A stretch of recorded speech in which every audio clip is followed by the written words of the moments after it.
football as we get ready for the colors to be presented here at Del City. We're going to pause for the national anthem, and we'll be back with the broadcast booth right after this.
And we are back here at the Eagles Nest as Deer Creek takes on Del City in the Friday Night Lights. Del City looking for their first win of the season. The Antlers looking to improve to 3-4 on the season as playoffs are soon approaching. I am here as your broadcaster, Jake Harris, here with Kian. Kian, Hello. what are some of the keys to the game tonight? I know you talked to the coaches beforehand. Well, yes, I talked to Coach Robertson before this game started, and I definitely heard about the Eagles quarterback and how we've been focusing a lot on how to stop him this week. They talked a lot about their big wide receivers they have over there, and they're trying to focus on how to shut them down. That's true. So we were looking over the roster earlier, and their Del City's wide receivers, the smallest one is listed at 5'9", 170 pounds, which to me doesn't sound very small. So that's going to be a key matchup that we're going to have to look out for. And then with your quarterback situation here, number 14, Jakeo Mitchell is going to take the start for Del City. This is his first start at quarterback. He has been a running back and wide receiver in the past couple games. Their last quarterback, Jacoby Smith, he's a senior. He has been struggling in the past, so they are going to flip positions, see if they can get something going. And right before the broadcast started, we watched Jacoby Smith win the homecoming crown for Del City. So it's going to be hopefully a better night for him coming out of, pregame, winning a homecoming.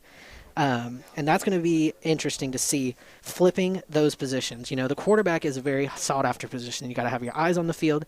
Flipping over to a different position, it's a whole different mindset that you have to get into. You're watching out for different things. Your footwork is going to be a little different. So we're going to see, if that flip is going to hopefully, for Del City, might get them their first win of the season. Yeah, and I think that homecoming is definitely going to inspire this Del City team and probably get them more hype, and they might be able to make some better plays tonight. I agree with that. You got nothing to lose. You're 0-5 on the season, so why try something different? Everyone's making the playoffs. You can see if those adjustments work now, and then in the postseason you can come in and make those adjustments that you messed up with in the regular season. Something we had talked about earlier too, of the matchups between the teams. With the other teams that they have played, you had mentioned that Deer Creek losses, for the most part, are bigger losses, whereas Definitely Del City blowouts. loses on close games.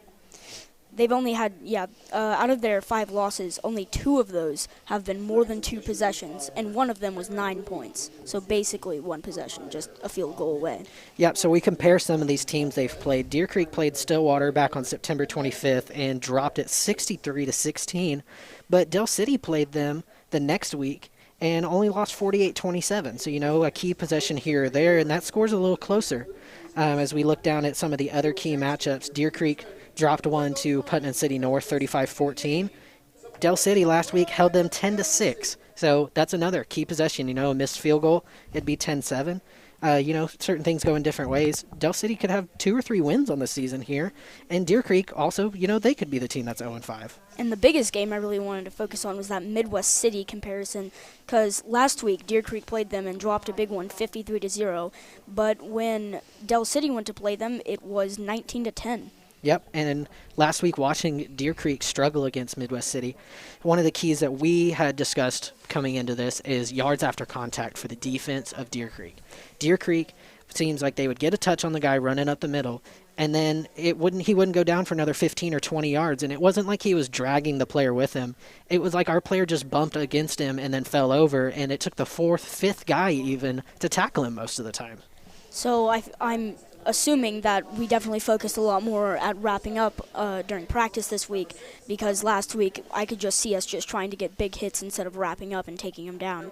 Yep. Big hits instead of smart hits. You can get a big hit all game, but if he stays on his feet, does it really count for anything? Not really. It counts maybe for their scoreboard if he gets away. So as Dale City is getting ready to take the field, Deer Creek is lining up too on the track, getting ready to run through the big helmet, past the cheerleaders on to get this game started. We are going to cut to a commercial break. We're going to go to one of our newest sponsors here. So from your morning cappuccino to your afternoon frozen Snickers latte, Coffee Jerks Deer Creek has all of your coffee needs. Located just south of the TP Church on MacArthur, you can get your coffee fix in a jiffy. Coffee Jerks also has locations by North Park Mall and in Uptown Grocery on May, so you can fuel up wherever you go. Be sure to check out their full menu of pastries, snacks, smoothies, and more. Just remember, sometimes it's okay to be a jerk. Coffee Jerks, proud sponsor of Antler Vision. And with that, we will be right back after this quick break.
And we are back here at the Eagles Nest in Del City, getting ready for tonight's Friday night matchup of Deer Creek versus the Del City Eagles. Del City just ran onto the field, a powerful intro. We got smoke, we got cheerleaders. The homecoming court was out there. It is a cold night tonight. I see all the cheerleaders wearing their thick jackets, sweatpants, gloves. It's going to be a factor not only for Del City but for Deer Creek as well. Playing in the cold. This is the first cold game of the season. Yesterday we were hitting in the high 80s, low 90s some places, and today we're averaging it in the 30s and 40s. We have a strong wind going cross field, going to the south. It's going to play with one of the teams and against one of the others, based on the field position. So we'll see how that plays into passing. Probably going to be a lot more running this game. Field goals are going to look a little different. You can get a couple extra yards. And both teams are getting ready. Looks like Deer Creek is going to be kicking off towards the south to Del City receiving. Deer Creek tonight dressed in all white with the blue helmets, looking clean uniforms. Del City in their homecoming game is wearing head-to-toe black with the red accents, shiny helmets, and they are getting ready to go as our kicker, Logan Ward, gets ready to send it downfield.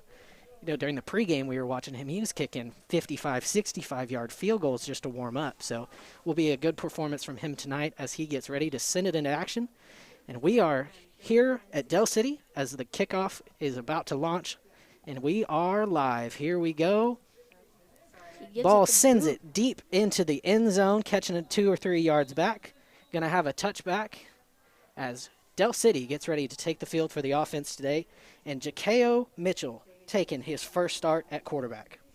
Yeah, it's been talked about a lot that Jakeo, he's actually taking his first start here because Jacoby Smith, who is now a wide receiver, number 2 out there, he was playing most of the season, but they were having complications with him, so they decided to switch it out this game. Yep, so they are going to switch positions, wide receiver coming into the quarterback and the quarterback taking his position. Getting ready, got 2 wide to his right, 1 in the backfield, 1 on his left, shotgun formation, looks both ways. Looks to his center, claps, takes the snap, rolls out to the right, looking downfield, throws a pass. It is dropped on the 40-35, so no good right there. It'll be 2nd and 10 starting on the 20. Nice play right there. Yeah, and I saw number 11, Gavin Smith, on the coverage there. He's been one of our better defensive backs this year, making most of the plays back there. Perfect. So that'll be nice watching out for him. A good first play for the new quarterback for Del City, rolling out, looked good. Sets up same shotgun formation, 2 wide right, 1 left, 1 man in the backfield. Looks into the center and claps, takes a snap, handoff up the middle, runs through the wall and gets through, but is slowly dragged down. Looks of a gain about 5. Almost had a chance where he could have broken through right there, but got wrapped up by some of the bigger guys and taken down. Yeah, and we talked about this before the game. It's that yards after contact. I saw him get touched in the backfield, I'm pretty sure, and he still made it up about a 5-yard gain. Yep, good point there. So 3rd and 3, ball on the 27. Shotgun formation, 1 man to his left, 2 wide right, 1 wide left. Takes the snap again, another handoff, but fakes it, takes out to the left. He is through the defense, and he is running downfield from the 30 to the 20 to the 10. He is into the end zone. Del City touchdown. That's a touchdown for... Yeah, Del City, they found that hole. They faked us good. Yeah, he faked me out too. Looked like the same play they just ran, just reversed it the other way, and he kept it. He found that hole in the defense, and he was off to the races, and no one could catch him. So, new quarterback, Jakeo Mitchell, starting off, 3rd play of the game, running for a touchdown. Seems like Del City's making the right offensive moves. As the kicker sets up for the extra point, we'll see if he can turn it from 6 to 7. The kick is up, and it is good. Del City takes an early 7-0 lead on Deer Creek, as Deer Creek's offense will get to come out and try and respond to that on Del City's homecoming night. We'll see if Deer Creek's offense has anything to say. And, yeah, we talked about that before the game as well, that we need to focus on that Eagles quarterback, and he's still breaking away. Yep, that was a great run for him. He was off and running, and I don't even know if he had any contact. Maybe right at the line of scrimmage he could have got even touched on the arm or anything, but he was off, and no one was going to be able to catch him. So Deer Creek quarterback tonight, we are looking at Brett Pence. He has been the quarterback all season, and he's had some decent plays. The score and the record and everything for Deer Creek doesn't quite show his performance. His dad was actually my middle school baseball coach. Interesting. Yes. So I've known them growing up for a while. I never met his son, but this will be interesting to see as Deer Creek is getting ready to line up to receive the kickoff from Del City. We got 11 minutes left in the first quarter as he lines up the ball on their own 40 for the kickoff. Yeah, so his dad's been there a while because he was my middle school baseball coach, too. I liked playing under him. He was one of the good coaches for the catchers when I was there. Had a goofy stance where you sit on the inside of your feet. But it was interesting. We'll try it. As Del City kicks the ball off, and it looks like we're going to catch it down on the 15 and run straight up the middle as we break out to the right side, pushing through, trying to get someone to lead as he is taken down at around the 28, 29-yard line. So we'll see as this Deer Creek offense lines up. We're going to have a better performance, hopefully, than last week against Midwest City. Yeah, and I talked to the coaches before the game, and they said we really want to focus on that running game because due to the cold, we're going to have to do that more. Passing just won't do it. Yep. Deer Creek will be heading south down the field, so the wind will be at their back. So that could be a little help, but you're going to have to get used to it because, your passes might sail over your intended receiver. So Pence sets up shotgun formation, one man behind him, one right, two left. Looks quick right pass, goes right through the receiver's hands, and number one on the defense was ready to take him out. So number one, Nigel Thomas, he is a OSU. He's deciding between OSU and Memphis for college football. So that'll be a key defensive player to watch out for. Same formation, shotgun, one right, two left. Takes the clap, trying to catch somebody off sides, and we got a flag on the field. Let's see who we caught off sides here. I'm thinking that's against Del City, and they're moving the ball that way. Yep. So as we move the ball up Del City, we got a penalty, offside. So early flag. Let's see who it's on. Well, didn't tell us exactly who it was on, but that'll move the Deer Creek ball. So now we have 2nd down and 5 on their own 34. Shotgun formation, 2 right, 1 left. Hand up the middle, runs into a brick wall and bounces off. Struggles through, dragging a guy down. It looks like he got the first down there, but that was almost stopped. Yeah, they're moving the chains forward. That's also something we struggle on. We usually don't go for the first down. It's usually big play or nothing. So that's good. And, you can run those big plays first, 2nd down and kind of go for it. Be a little more reserved on 2nd or 3rd down, depending on what you want to do. So as Deer Creek moves the chains, we get set up here. And we get looks like a timeout on the field here. We've got a stoppage in play as the referees walk up and adjust the ball. And we'll see what's going on here. Deer Creek's meeting in another huddle. We're going to see, maybe taking a quick break here. Got to review what we're doing here as her set back in motion. Offensive line sets up. Looks like we're going to have 1 man left, 1 man right, 1 deep in the backfield. Get ready. Pence addresses, takes the snap, handoff up the middle as he is met with the defensive line. Looks like a loss of 1 or 2 yards there. And that contributes to last week how we just couldn't get a running game going. So we're going to hope that they can get it this week. Yep, number 96 for Deer Creek runs off the field, replaced by number 5. Sets up for the 2nd and 11 play from their own 42, 9:53 left in the game. Shotgun formation, 2 wide right, 1 left, 1 man in the backfield. Receiver in motion, handoff going to the left as he is met with 2 defensemen taken down. Another loss of about 5 there as he's thrown down. And the Deer Creek offense is off to a very slow start. Yeah, and that's that Del City defense. They're stacked in their linebacker core. They have a few committed already, or 1 committed already, and a few trying to decide between colleges. That's a good problem to have, deciding between D1 colleges. So we set up. Pence looks to the sideline for a new call. He's got 2 right, 2 left, 1 man in the backfield as he yells at his offensive line to change the play. Takes the snap, drops back, looking left, throws it over a defender who almost intercepted it. It is caught, but the receiver is dragged out of bounds, and it looks like he gained 1 or 2, but they're still short of even where they originally were. So that's going to set up a punt situation for Deer Creek. 4th and 15 on their own 36. 9:04 left in the first quarter as our kicker here gets ready to set up to send it downfield. Logan Ward. Logan Ward is also the field goal kicker, but the punter as well. So he gets ready to send it down. And the kick is up in the air, spiraling towards the right sideline, and it kicks out of bounds.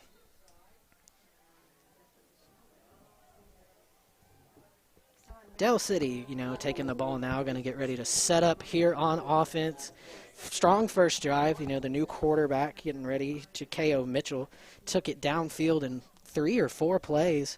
So we'll see what he can do on this 2nd drive on homecoming night. Is the Deer Creek defense going to show up tonight? Last week struggling yards after contact. Just not even able to wrap anyone up, dropping that one 53-0. So we'll see if they can improve. Like you had said, they've been working on this all week. Have they been working on getting good tackles, not hard tackles? And we'll see as they set up. Shotgun formation, 2 left, 1 right. Jakeo Mitchell sets up to take the snap. Hands off to the right. Number 2 stutter steps and then dives up the middle, gaining 1, 2, 3, 4 yards as he drags some Deer Creek players with him. And once again, there's that yards after contact.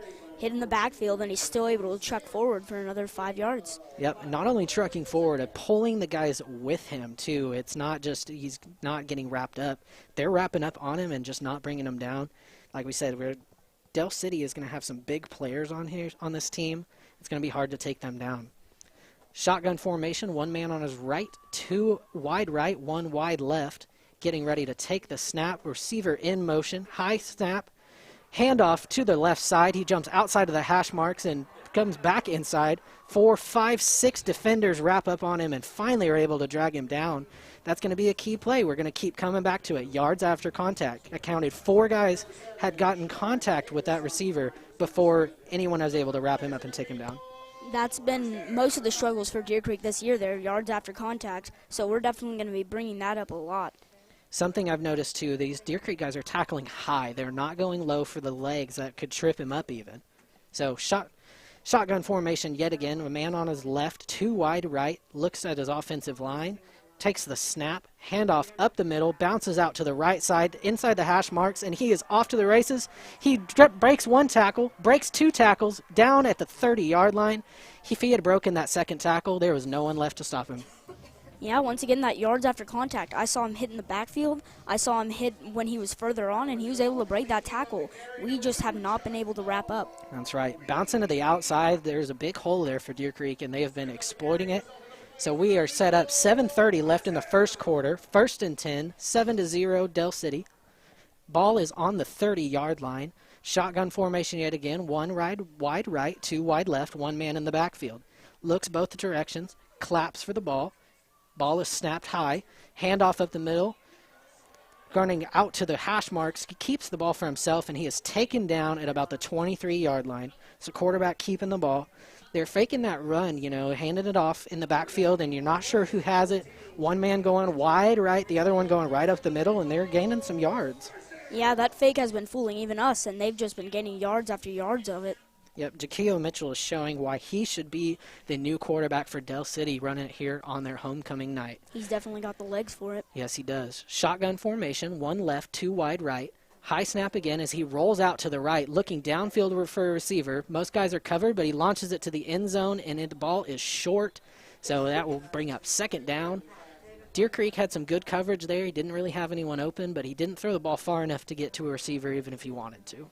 And I've been noticing that it's been mainly high snaps, so I'm wondering if Deer Creek is going to try and exploit that. Yep, so one of those could potentially mess up, the new quarterback here. All those snaps going at his forehead or higher, and it looks like we have got a penalty on the offense here, so that ball will be coming back anyway. So now we're going to have 2nd and 15 on their own 23-yard line. 6:37 left in the first quarter. Del City still up 7-0. But they are not looking phased by this penalty here. Shotgun formation, 1 wide right, 1 left. Left receiver is in motion across as he handed the ball. Number 6 running out to the hashes, taken down at about the 22-yard line, 17-yard line, made it across the 20. Pretty good carry there, gets them back to where they originally were. And they definitely did a little bit better on yards after contact there. I only saw 1 man miss. So at least they're improving, or trying to. Yep. So that high snap came in, and the quarterback, it didn't even look like he caught the ball. He just kind of palmed it up in the air, and that receiver was in motion at the perfect timing to take it and take it out to the right hash marks. Del City meeting in their formation, getting ready to set up yet again. 1 man wide right, 2 wide left, 1 in the backfield, getting ready to take the snap with Jaquio Mitchell. Looks out to his receivers. Looks back to the center, claps his hands for the ball. Low snap, but a handoff up the middle, and he breaks through, going to the 5, to the 0, and that is a touchdown, Del City. And once again, yards after contact, he was able to break how many tackles there? I counted 2 or 3. He got wrapped up on the 2-yard line, and it looked like he was going to be taken down, but he fell into the end zone, picking up another 6 for Del City as the red smoke goes off in the Del City student section. Kicker lines up to make it another extra point to hopefully take them up 14-0. He will be kicking into the wind with this one. As he looks in, the ball is snapped, the ball up in the air, and it is good. Del City up 14-0, taking an early lead here on Deer Creek. We are going to take a quick timeout here, and we will be back right after this short break.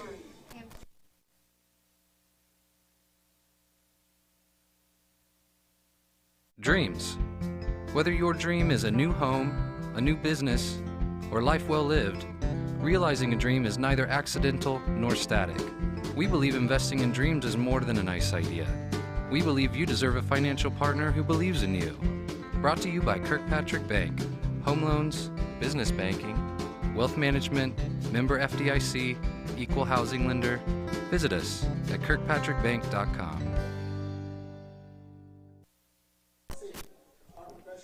And we are back getting ready for the next kickoff from Del City.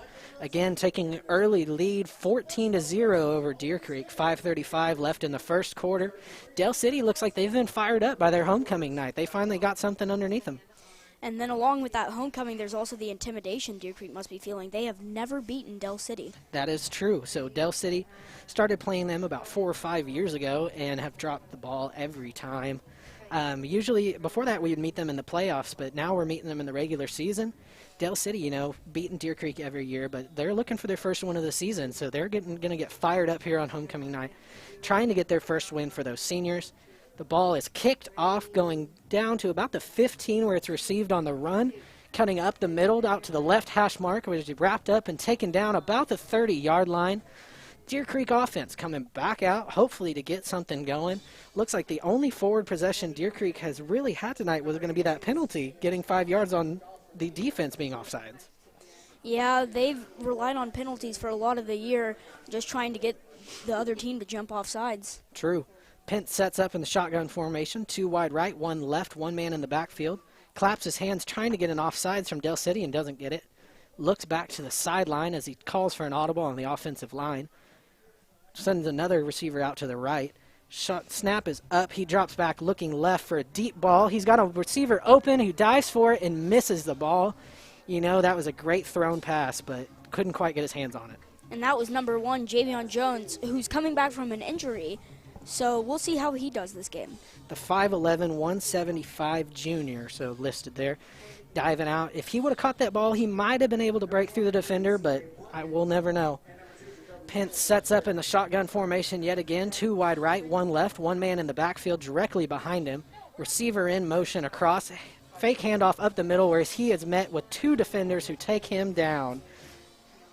We're looking at number 45, Brian Stalker for Del City, was ready to meet him there and block up that hole that Deer Creek was trying to create. And it appears that momentum from the Midwest City game has carried over. Our run game still not be able to get going. Yep, Del City defense is looking pretty big. Got a couple commits, 1 to go in Oklahoma State, 1 deciding between Oklahoma State and Memphis, 1 deciding between UCO and some other D1 schools. So they're looking to show out tonight. Pence shotgun formation, 1 man behind him, 2 wide right, 2 wide left as he calls to his offensive line for another change. Looks for the snap, takes it, drops back, going up the middle as the pocket collapses. He goes on a run, and he dives forward to get about 5 yards, and pretty good dive right there. He could have probably slid, save him from that hit, but doesn't really get him anything there as the punting team comes out yet again for Deer Creek. 4:23 left in the first quarter. And then there's that leg of Logan Ward out there to punt. He can kick it very far if you've seen any of his highlights. Yet again, he will be kicking with the wind, so he'll get a couple extra yards. Receiver is setting up to receive the kick down about the 25 as he drops back to the 20, going over his head as it kicks towards the end zone. And Deer Creek's going to let this ball trickle out, and it looks like they're going to pick it up about the 6-yard line. So that was a great kick by Logan Ward right there. And where was he kicking that from? Looks like he kicked it from about the 20-ish, 25. And he got that ball all the way down to the 5 or 6 yard line. Yep, so that receiver had set up and misjudged that distance. Like I said, that wind was going to carry it a little bit, went over his head and was able to trickle down, trapping the Del City offense down in their own red zone. But we're going to see if that's going to stop them at all. They've been working hard tonight, homecoming night like we keep mentioning, and they've got some fire underneath them as they're trying to get this first win. Jaquio Mitchell, the junior wide receiver who is now playing quarterback, looking over and setting up his offense. 2 wide left, 1 right, 1 man in the backfield on his right side. He scans the field looking for any offensive moves, gets the handoff up the middle as he's met at the offensive line. Nothing really created there for them. It was just a big scrum right in the middle that he ran into and couldn't get anywhere. Good stop right there, and I really expected Jakeo Mitchell to take the ball instead of handing it off like he's done for most of this game, but he decided to hand it off that one, and it got shut down. Yep. Everyone right up in the middle. There was really not a gap created for him. Like you said, if he would have kept it, he could have bounced outside. But we'll set up 2nd and 10 on their own 6-yard line. Shotgun formation, 1 left, 2 wide right. Takes the snap, another high snap. Handoff off the right side, and he breaks outside of the line. Gets caught up by his shoelaces, but it looks like he gained about 4 yards on the play. And that's a good play by Deer Creek again. They definitely are doing better with that yards after contact. I'm positive that they worked on it this week. So Yep. We'll see how it carries on for the rest of this game. Yep, trying to stay warm out there. See some of the players rubbing their hands together. 2:57 left in the first quarter. Deer Creek down 14-0. Dell City has the ball, 3rd and 7 on their own 14. Shotgun formation, 1 man on his left hand. 3 wide left, 1 wide right. Looks to the left, goes back to center, takes the snap, drops back, looking left, throws to an open receiver who is met immediately with the defense. And it looks like they're going to drag him down for a loss of maybe a yard. Maybe he got back to the line of scrimmage. So great defense right there by Deer Creek. Yeah, number 1, Javion Jones, he came in there and stopped him immediately, and they just had more people pile on and push him back. Yep, so he was reading that play, watched the quarterback's eyes the whole time. He took the snap looking left and never went back. So you could pretty easy read there to see which way he's going. That's going to bring up 4th and 7. The punter for Dale City is going to be in his own end zone, kicking into the wind. Deer Creek receivers set up on the 45-yard line to receive this punt. End over end, trickling down. And it only makes it to about the 30 before it's figured out where it's going to be. A couple Deer Creek guys running into each other. No one knows how kind of it was up in the air. It looks like they lost it maybe. Yeah, the wind must have pushed it back a bit further than they expected. I saw 2 of them collide on the 35. Yep. So that short kick is going to set up 1st and 10 for Deer Creek. Looks like it's going to be set on about the 32-yard line. So great field position for Deer Creek here as they get ready for their next offensive drive. Looks like Dell City has called a timeout. They're going to get ready to go to a break, figure out what they're going to do with this Deer Creek offense that has been struggling to get anything going tonight. They got that 1 first down in their first drive, and I'm pretty sure that's been it. Yep. And that first drive also included an offsides on the defense that advanced it 5 yards. So, starting 1st and 5 was pretty nice for Deer Creek, but they haven't done anything since then. So they are still in the huddle, looks like they're confused on what they're doing. Certain guys are looking one direction. Other guys are still there kind of questioning what's the call. So Deer Creek offense trying to figure some things out here as they are down 14-0. Minute 55 left in the first quarter. 1st and 10, ball on the, it looks like they have moved it up. It's going to be ball on the 22. Was there a flag? I'm not quite sure why they moved that so far. And so it looks like as the ball is placed down by the referee, it's going to be on the 19-yard line. 1st and 10. Deer Creek in excellent field position here as they get ready to set up this offensive drive. Hopefully they can make it 19 yards. Pence, shotgun formation, 2 wide right, 1 left, 1 man in the backfield. Drops back looking for a pass. He is wrapped up and taken down by 2 Dell City defenders for a loss of about 10 yards. And that was so fast, I don't even think he got a chance to blink there. Nope, he tried to do a fake handoff, and as he rolled back, those defenders were not fooled and wrapped him up, and he was taken down pretty hard by 2 of the big Dell City defensive linemen. And that bumps him back to about the 28-yard line. Yep, so we're going to have 2nd and 19 on their, 28-yard line. Minute 22 left, still down 14-0. Shotgun formation, 1 man directly behind him, 1 wide right, 1 wide left. Takes the shot. Takes the snap, handoff up the middle as he is driving through the line, taken down right there by number 95, and that was a gain of 5. And running there for Deer Creek, I think that was number 19, Will Hinton. And another question I asked before the game is, what have you focused on? And they said get the ball to Will Hinton. So they're trying to go for that here. Great drive there by Will Hinton, pushing through 3 or 4 guys to get some yardage. Still not back to where they were, but, better position than the last drive. Sets up third down. 37 seconds left and counting down. Shotgun formation, 1 man directly behind him, 2 wide right, 2 wide left. Takes the snap, drops back. He's looking left for the deep pass. He's forced out of the pocket and taken down yet again for another sack by Dale City. And that's the second of the drive, and they haven't even gotten a first down yet. And that pushes them back very far, so that 19 yards has tripled. Yep, so ball set up on the 34-yard line for 4th down and 25. Now, this play started on, the 19-yard line, and we've pushed it back to the 45. Yep. As an offensive coach, when you get the ball on the 19-yard line in your own in the red zone, handed to you with a first down, you got to take advantage of that opportunity. That's something Deer Creek's going to look back going, how did we not get through the defensive line? Handing it off to Will Hinton, getting him the ball. He's driving through, but he's not getting much help either. Those gaps are not being created by Deer Creek's line to give him an opportunity. Yeah, and now it's 4th down. I'm thinking they're going to take the leg of Logan Ward and hopefully get on the board. Yep. Pre-game, he was kicking it well further than he was setting up on, the 45-yard line. Then he backed it up to the opposite 45-yard line, kicking with the wind, hitting, 55, 65-yard field goals. He's over there practicing his kicks as he is out on the field. See, getting ready to set up for a field goal attempt from the 40-yard line, 41-yard line. Takes his 3-4 steps back, 1 step out to the left. He's got the wind at his back. 9 seconds left. 4th and 26. He's going to, like you said, just going to get on the board. And if they do get on the board here, that would definitely feel nice after getting shut out last game against Midwest City, 53-0. True. It's always nice to at least score if you're going to lose.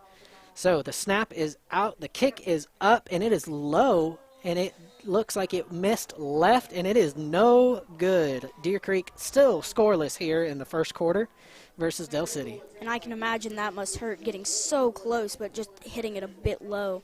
Yeah, it looks like he kicked kind of a line drive instead of getting it up in the air to have that wind help him. He runs off to the sideline, and, he's kind of yelling at himself. You can see running over there, shaking his hands, and just kind of upset by that. And, I would be too after you're kicking 40, 50-yard field goals and warm-ups and can't hit one in the game. And that could get into your head, which is the opposite of what you want, and it could go through your mind, and you're saying, I can't do this. That's right. So 4 seconds left in the first quarter. Deer Creek down 14-0. Jakeon is going to set up. Jakeo, sets up in shotgun formation for a handoff up the middle for the last play of the quarter. It looks like he got stuffed up there and maybe gained 1 if the referee gives him a good spot. So that is going to bring up a timeout here as they flip the chains to the opposite side. We're going to read one of our newest sponsors here for Antler Vision, Coffee Jerks. From your morning cappuccino to your afternoon frozen Snickers latte, Coffee Jerks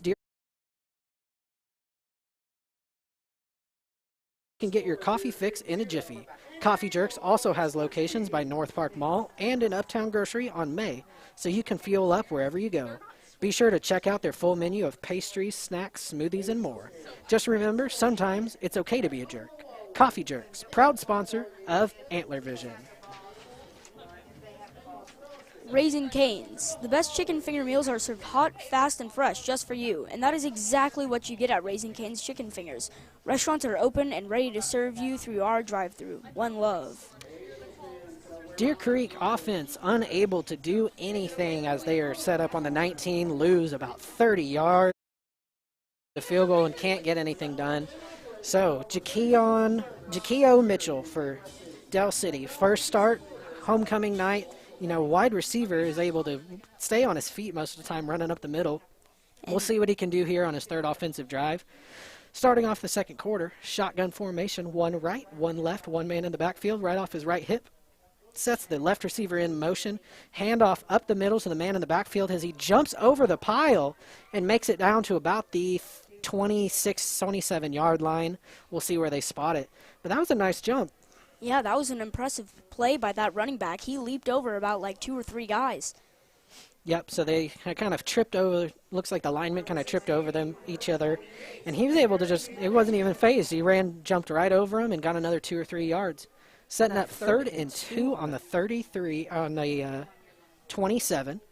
Shotgun formation, 2 wide right, 1 left, high snap again, handoff up the middle as he pumps fakes, and he is wrapped up and taken down. Looks like a loss of a few yards. Didn't quite fool him on that one. And I can definitely see as the game moves on that Deer Creek running defense has definitely improved. At the beginning, they were breaking off big runs, and now we see here they're getting stopped right up front. Yep. So the ball is going, it looks like they're bringing out the punting team, but now Dell City pushing with the wind at their back.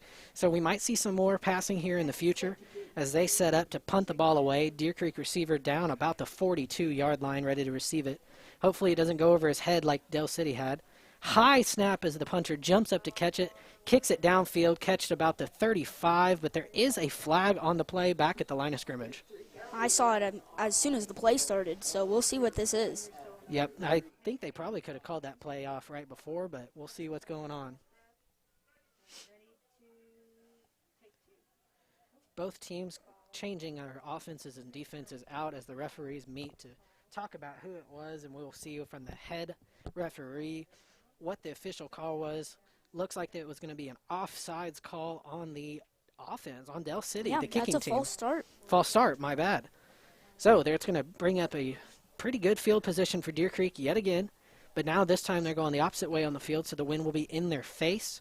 So they're, the Deer Creek run game struggling lately, but we'll see if they can get anything going. I don't know if he's going to be passing as much, into the wind.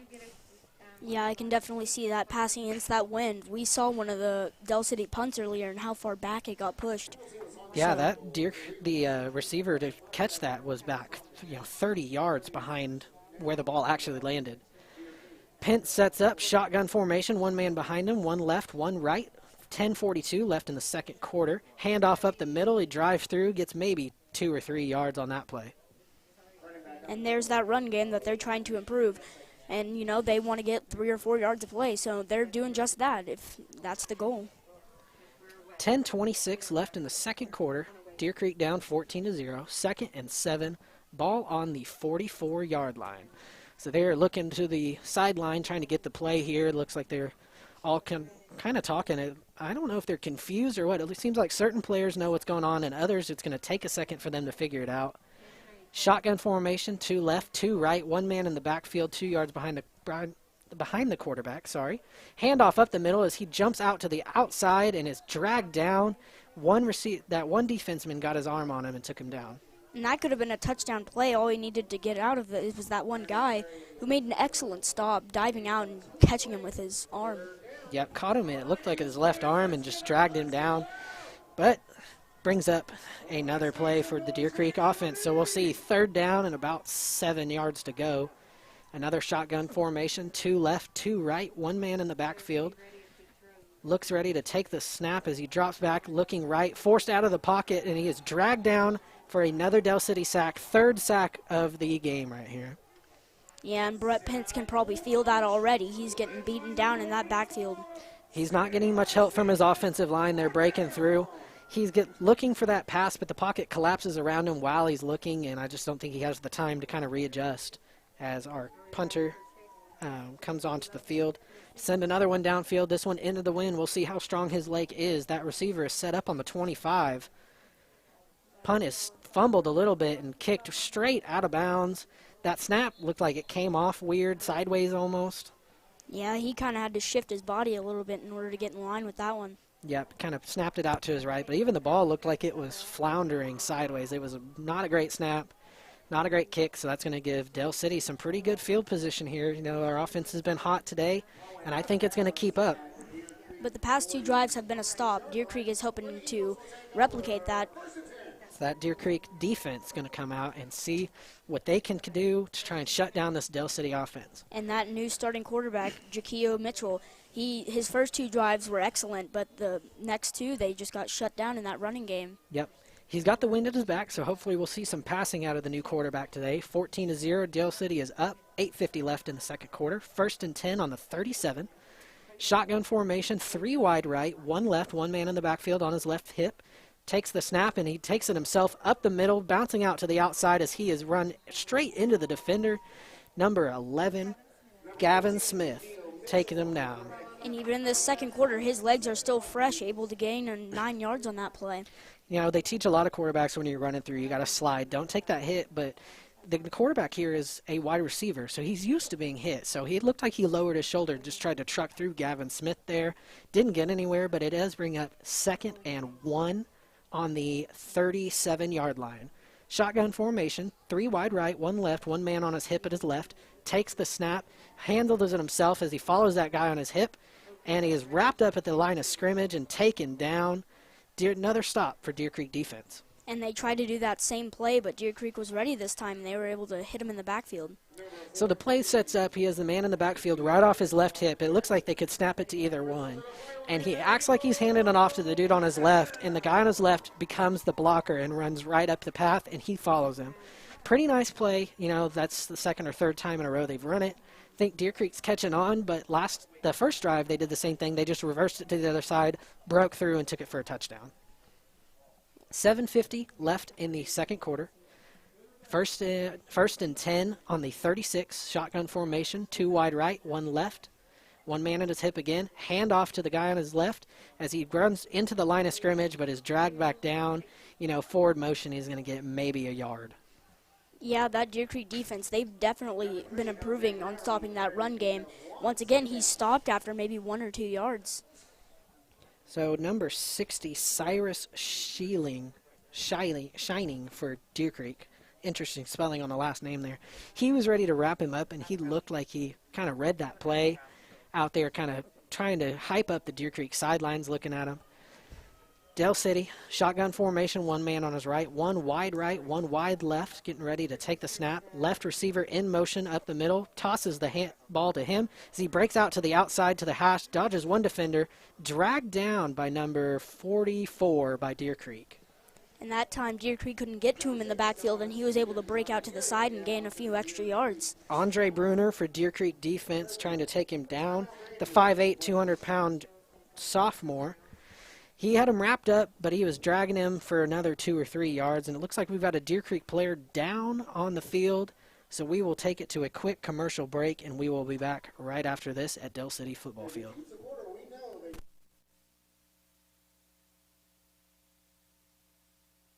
If some of your health care has been on hold lately, it's time to come back to Mercy. We'll help you come back safely by following strict standards for disinfecting, social distancing, and requiring masks for all patients, visitors, and coworkers. Find tips to help you stay safe at mercy.net/yoursafety. Visit mercy.net/yoursafety and plan to come back safely for the care you need. At Mercy, your life is our life's work.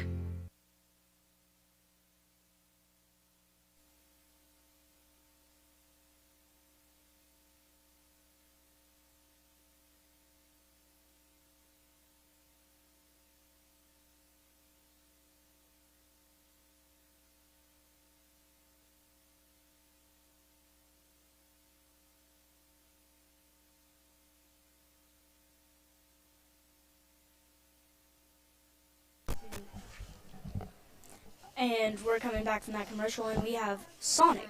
Tonight's ticket allows you 20% off your order at Sonic, located on 178th in Portland. Mention the ticket when ordering, and thank them for being a loyal supporter of Deer Creek Athletics. I love that Sonic out there. Used to go there during lunch sometimes if we had a chance. As Del City sets up another offensive drive, takes a shotgun snap, going out to the left as he breaks through 3-4 defenders, drags another one as he is pulled out of bounds. Nice gain right there by number 2, Jacoby Smith. Took the snap, putting in the other quarterback. Yeah, and that was a huge gain there, breaking about 4 tackles. And once again, bringing up that yards after contact.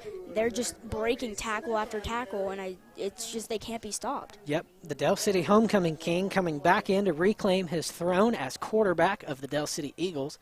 Had a nice drive there, but it looks like the ball's going to be coming back. I didn't see a flag on the play. Maybe it was blocked by the glare on the window, but that Del City, they are marching them back to about the 35. So after that huge gain, it must hurt just to be put back that far, even losing, going behind the first down marker. Yep, 6:26 left in the first half. Dell City stood up 14-0 as Jacoby Smith, the homecoming king, sets up at quarterback. 2 wide right, 2 wide left, 1 man in the backfield. Looks like we have both quarterbacks sitting back there. You know, Jakeon Smith staying there. He rolls out to the right, looking downfield, does no one open, decides to keep it himself, jumps back to the inside, and number 54 for Deer Creek takes him down by his shoelaces, Reed Eden. And as soon as he was in that open field, he was breaking away, barely able to be tackled before he made it to that first down marker.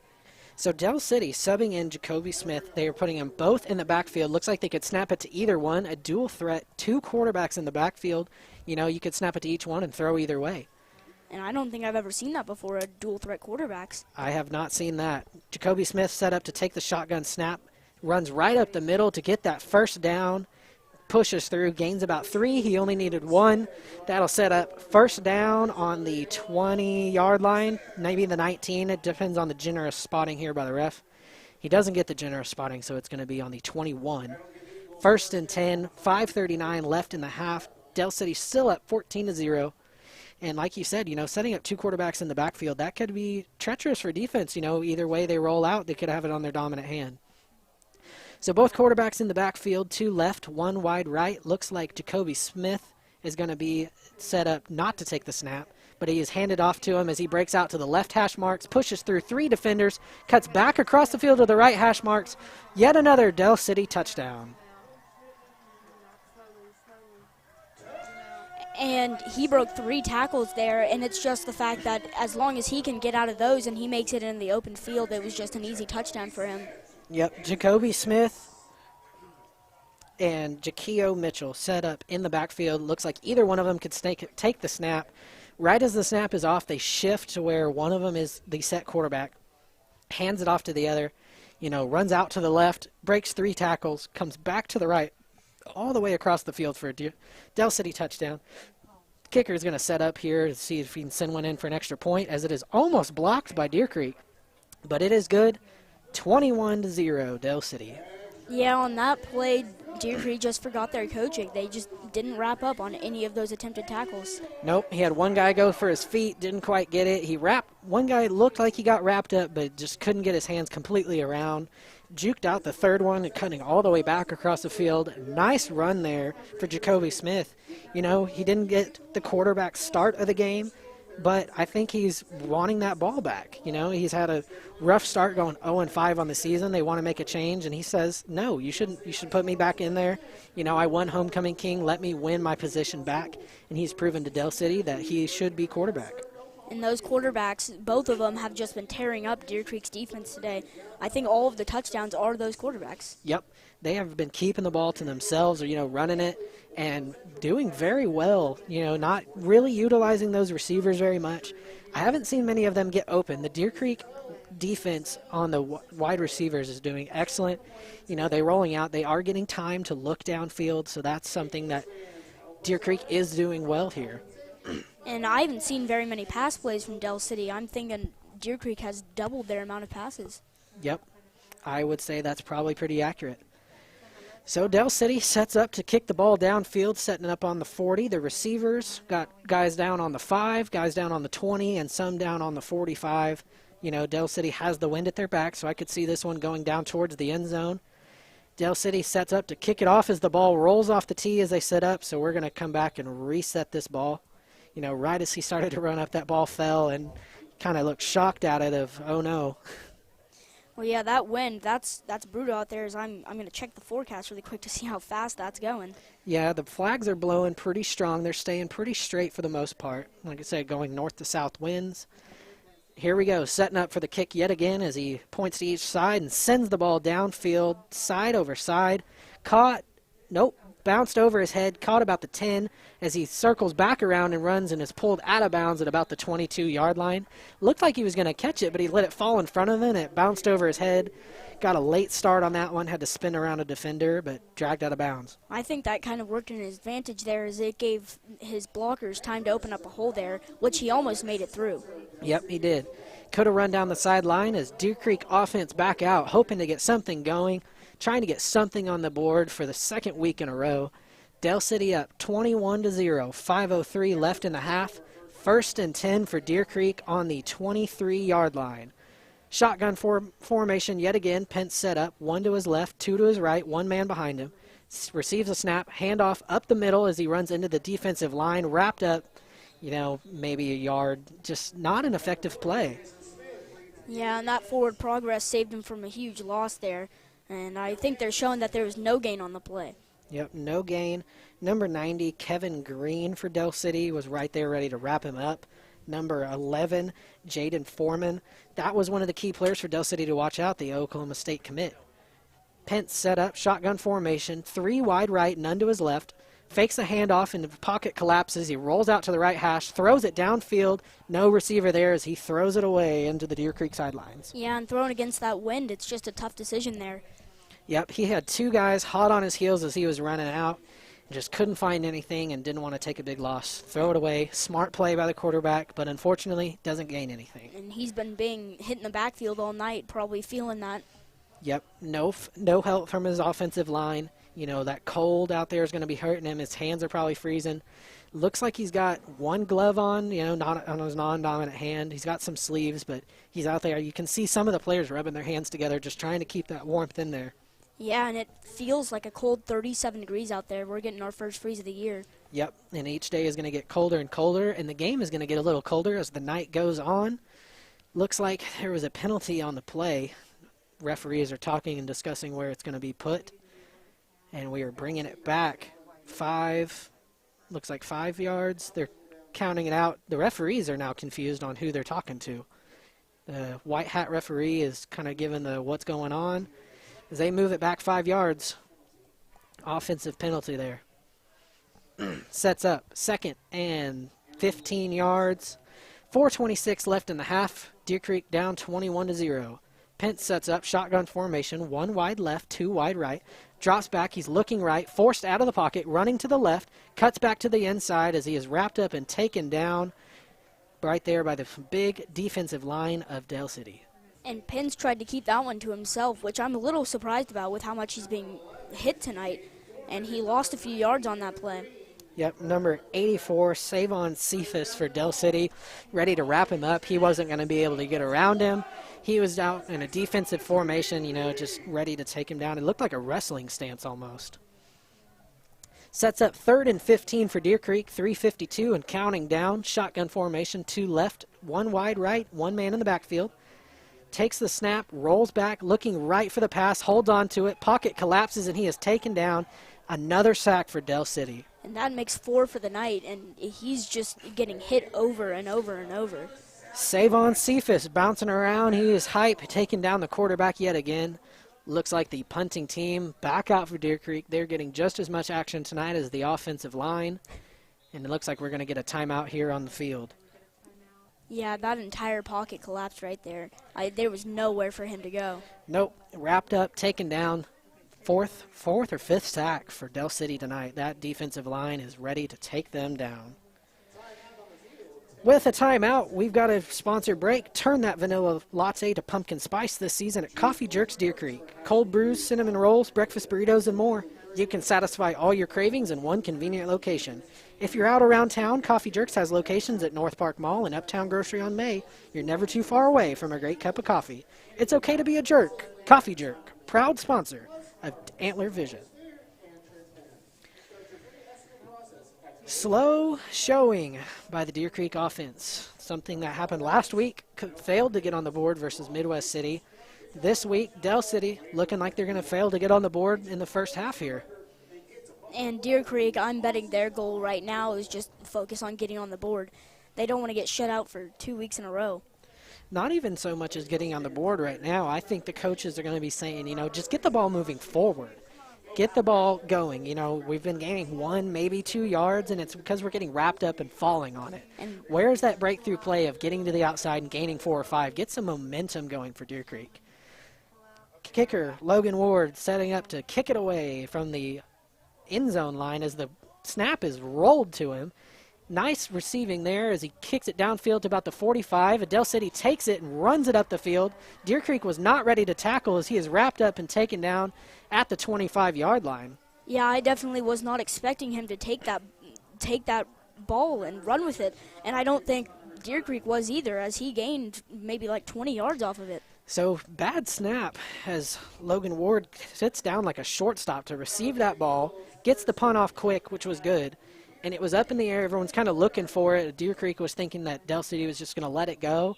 And as soon as it hit the ball, Del City came through and scooped it up and running, and Deer Creek was caught on their heels there.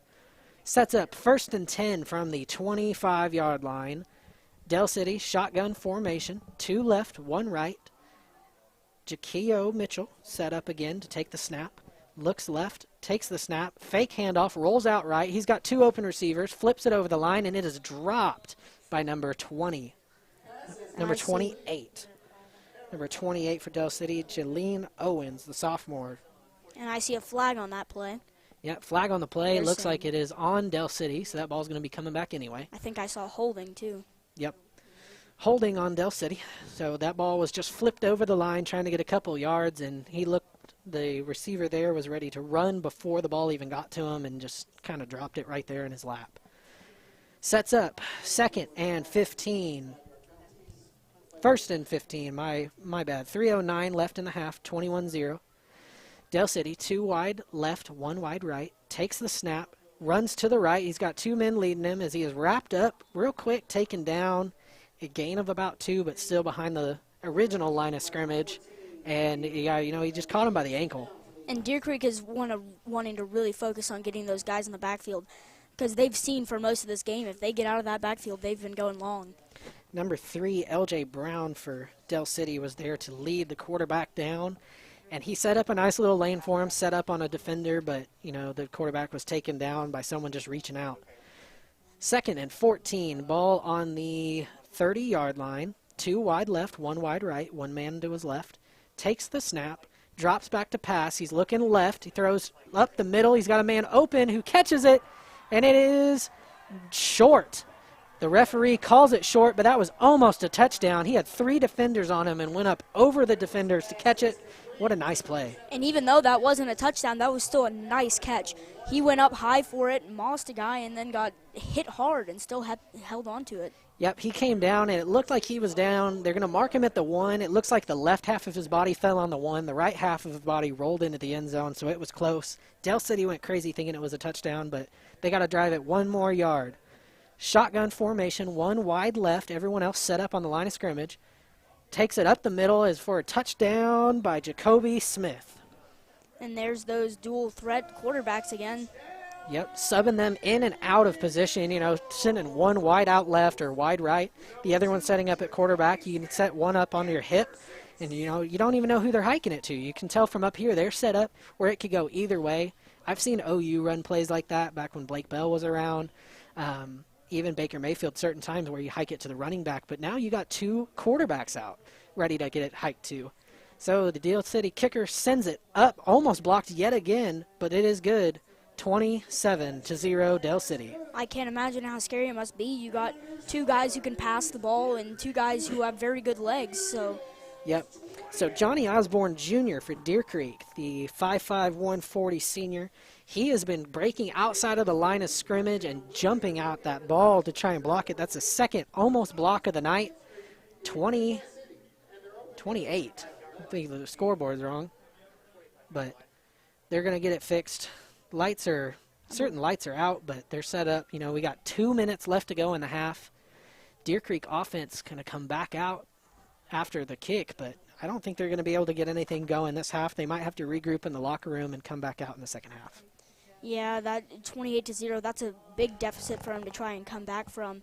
And still, they're just trying to focus on getting something going. They've only had 1 first down this game. Yep, 1 first down. If we keep coming back to it, that first drive, getting a 5-yard boost, too, on the penalty on Del City. So, didn't even have to go as far, and then the 3rd or 4th drive of the game, they had the ball on the 19 and ended up on the 45, so moving backwards, not the direction you want to go. Couldn't get anything going, but Del City setting up to punt the ball downfield yet again. 28-0, 2 minutes left in the half. as Del City is running this game on homecoming night. Punter looks both ways, sends it downfield with the wind. Ball's going to be caught about the 15, and he's running up the hash marks, tries to jump to the outside, and is wrapped up by 2 defenders. Number 6, Devon Stevens for Del City get the wrap up. The Oklahoma State commit takes him down. And he got a few men to miss on that one and definitely was pushing forward even after he was touched. So the yards after contact was flipped there. Yep. So, Deer Creek offense coming out. We'll see if they can get something heating up on this cold night here in Del City. The wind in their faces, and the flags look like they have picked up a little bit. I'm going completely sideways. Down on the field, I don't know. There's not much to block the wind for them as Pence comes out trying to get something going for this offense. Shotgun formation, 1 man left, 2 wide right, 1 man behind him in the backfield. Offensive line calling for in motion.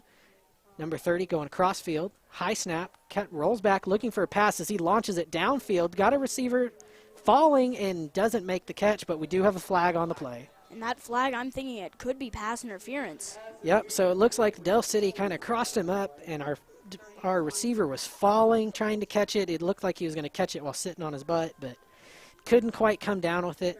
Looks like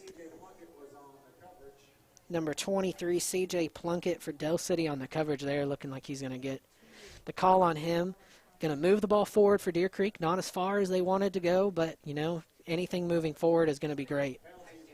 So that's their second first down of the game, and both of them have been due to penalties. They can't do anything by themselves. Yep, that's a struggle for Deer Creek. Nothing your offense wants to be known for is only moving forward on penalties. 1st and 10 from the 48, 1:43 left in the half, down 28-0. Shotgun formation, 2 left, 2 right. Rolls back to pass out to the right, and he's got it. He's going to be wrapped up at the line of scrimmage and dragged back down for, looks like he's going to gain maybe 1 on the play. And that was a very good catch there. I believe that's number 6. No, there is no number 6. I believe it's number 5, Taylor Tomlin, looking out there, but, you know, getting wrapped up. We're going to set up 2nd down, 2nd and 7 or 8 to go. Shotgun formation, 2 wide left, 2 wide right. Drops back to pass, looking again over the middle, and the ball is through his hands. And if that Del City guy would have dove, it probably could have been intercepted. Yeah, he definitely needed to hold on to that ball there as it just slipped right on through. Yep, Nigel Thomas for Del City was standing about 5 yards behind him, ready to intercept that ball, and it just hit him right in the hands and kept going, and it could have been bad there for Deer Creek. Shotgun yet again, 2 wide left, 2 wide right, 1 man in the backfield. Takes the snap, rolling back, looking left for the pass. He's got a short pass, and it is over his head of number 19 for Deer Creek, Will Hinton. Key to the game for Deer Creek, get the ball in Will Hinton's hands, and that ball was way over his head on his backside, trying to spin it around. Just not a great pass there. Well, they're trying to go for Will Hinton, but they just can't get it to him. Yep, struggling to get that ball out. Brings out Logan Ward for the punt yet again. He is getting all the action tonight on the offense as he's set up to send it downfield. Receiver setting up about the 20, kicking it into the wind, end over end. Takes it about the 23 as he bobbles the ball it, is muffed. and Deer Creek is able to fall They're on it. trying to fall on it. Everyone is throwing it, trying to slide, and it just pops out of everyone. Del City finally able to recover it, and they actually get it about the 42-yard line. But I think I counted 5 different people trying to fall on that ball, and it popped out. Let it pop out from under them. And yep, it looks like everyone was sliding, and it just kept going, and they actually get better field position than they would have had he had caught it, but that's going to set up the Del City offense ready to go on just a bizarre play, but, you know, we'll take what they can get. That's been another point that Deer Creek has been struggling on. They can't execute on turnovers. The ball will be fumbled, and they'll have like 3 or 4 people missing it, and the other team will get the ball. True. 1 minute left to go in the half. Del City sets up to take the snap. Shotgun formation, 1 wide right, 2 left, 1 man in the backfield. Snap, he drops back. He's looking left for the pass and throws it long. He's got a defender. Got 2 defenders on his receiver there, but he overthrows him. Number 7 intended for Shara Davis, the senior, but couldn't quite get it. Well, he got it there. Got it a little too far, but couldn't quite come down with it. You know, 2 defenders on that long play, though. Yeah, that's number 1, Javion Jones, and I can't really see the other number from where I'm sitting. Looks like they just were 1 step off, and, you know, he had a little bit of a gap. Could have been a good play, but I don't think he had enough room to make that ball fit in there. Shotgun formation, one right, two left. Set up to take the snap, one man in the backfield. He follows that man in the backfield up to the right sideline as he is pushed out of bounds, taken down. Number 1 yet again, and number 8, Brett Pence, quarterback, playing defense. No, number 9, my bad, Eli Dunn. Takes him down. Something we had talked about in the pregame, too. Deer Creek players playing on both sides of the ball. Brett Pence, the quarterback for varsity, plays defense for the JV team sometimes. No, it's number 12, Colton Patrick. He's the actual starting JV quarterback, and he's playing defense for JV as well. Perfect. My bad. Had it flipped. Thank you for clearing that up for me. Yeah. 23 seconds left to go. Shotgun formation, 2 wide left, 1 wide right. One man in the backfield as he takes the snap. Drops back to pass, but flags on the play. You're going to call it dead here. Multiple flags. Yeah. Offsides on the offense. False start on the offense. Going to bring that 5 yards back. You know, they're just not timing up the snap. Number 72 for Del City. Michael Olguin was shaking his head. Looks like he was probably the one that was offsides. Kind of mad at himself there. Brings it back to the 43-yard line. Going to set up. You know, we only got 13 seconds left in the half. Could be the last play of the drive. I bet they get 2 off here if they're quick. And they're going to go into the locker room, you know, leading this game 28-0. Kind of shoving it in Deer Creek's face almost. Shotgun formation, 1 right, 2 left, 1 man in the backfield. High snap, handoff up the middle, breaks outside to the left hash, breaks 1 tackle, breaks 2 tackles, spins around, takes down the 3rd, taken down about the 45-yard line. 4 seconds left in the half. They're going to get 1 more play going. And that's something I talked about earlier, as if they're getting out of the backfield, they're breaking away for long runs. There he got out of the backfield and was able to get a first down. Great play there. They're going to call a timeout here for Del City to stop the clock, but they are going to come in and meet, and we are going to take a quick break as we got 4 seconds left in the half. We'll be back right after this commercial.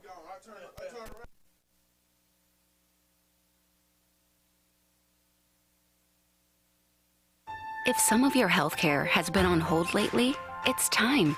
Time to come back to Mercy. We'll help you come back safely by following strict standards for disinfecting, social distancing, and requiring masks for all patients, visitors, and coworkers. Find tips to help you stay safe at mercy.net/yoursafety. Visit mercy.net/yoursafety and plan to come back safely for the care you need. At Mercy, your life is our life's work.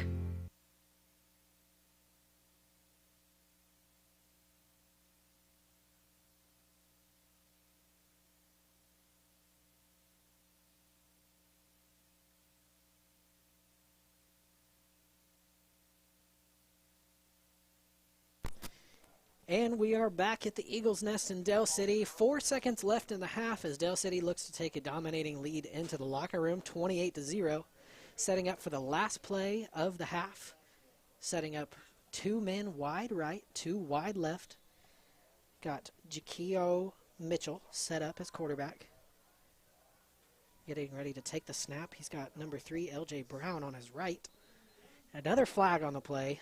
Looks like, I think I saw Deer Creek offsides, but he could have been thrown offsides by the offense.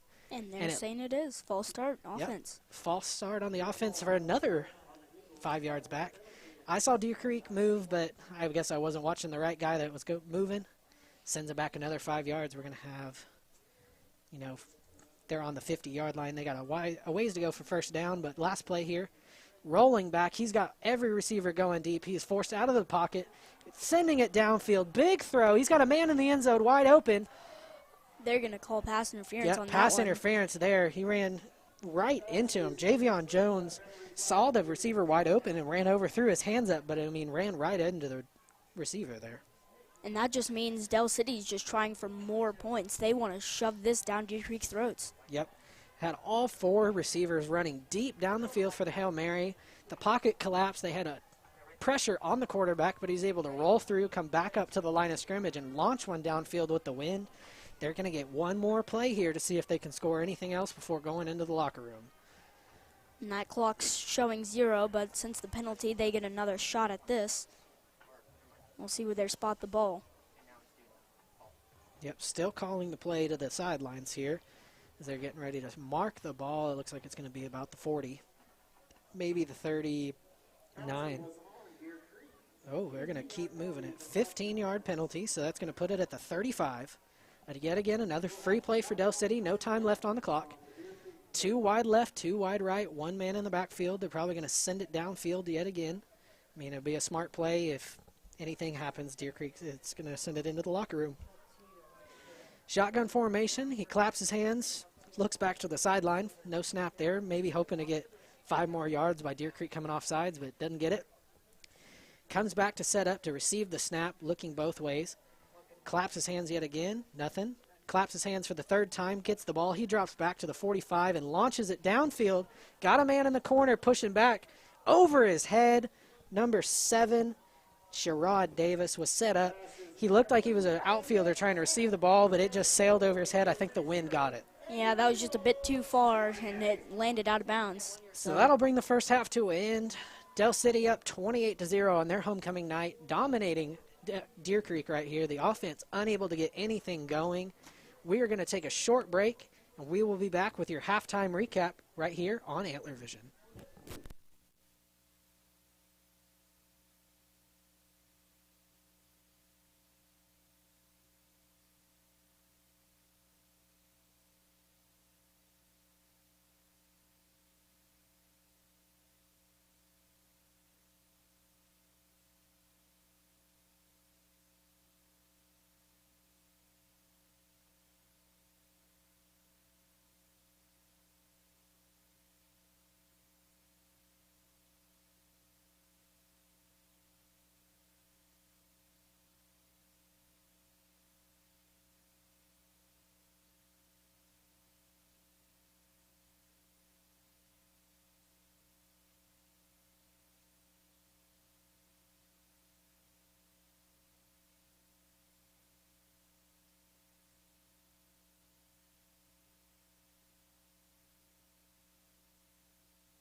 And here we are with your halftime recap of the Del City Deer Creek football game, the Battle of the DCs. And so let's set up some of the key points that happened here in the first half. Deer Creek's offensive line struggling, and that struggle is being taken out on the quarterback Pence.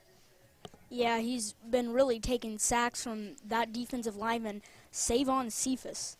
Yep, Savon Cephas, I believe he has 2 of the 4 sacks on Pence tonight. That pressure being put on him. He's having a good performance. It's just being outshadowed by the performance of the offensive line, not giving him the opportunities to do what we know he can do. We've seen him. He's been able to throw. He's very good at looking downfield, identifying those opportunities. He's just not getting enough time to execute because by the time he identifies where he wants to go, someone's hitting him in the back. Someone's bumping him. Something's happening that throws him off. He's probably going to be feeling that by the end of the game because he's just getting hit over and over and over. Yep, and it is cold out there, so that's not helping either of him just, being worried about getting hit. And the cold and the offensive line not helping him. He's got a lot of things on his mind, and that's really coming out right now of that defense or the offensive struggles for Deer Creek. Savon Cephas, as we mentioned, for Del City, 2 of the 4 sacks tonight.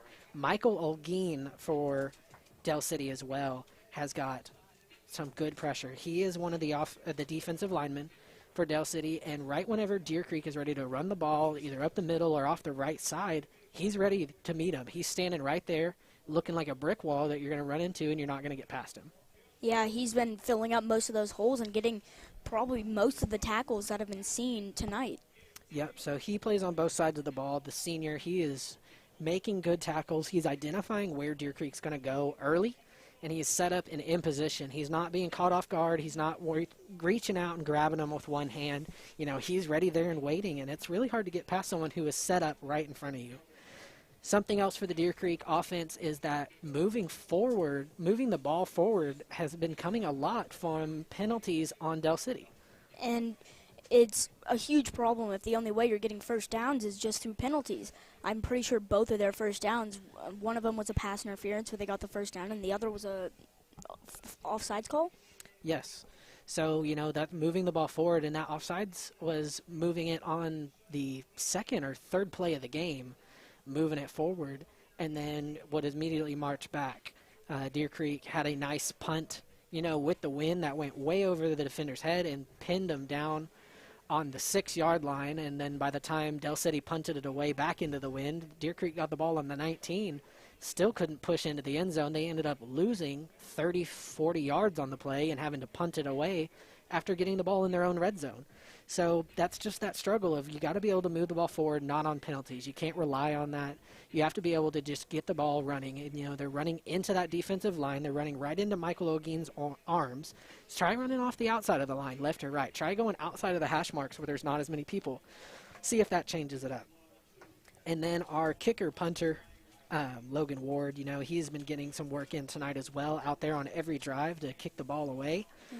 And he has been battling into the wind and then benefiting with the wind.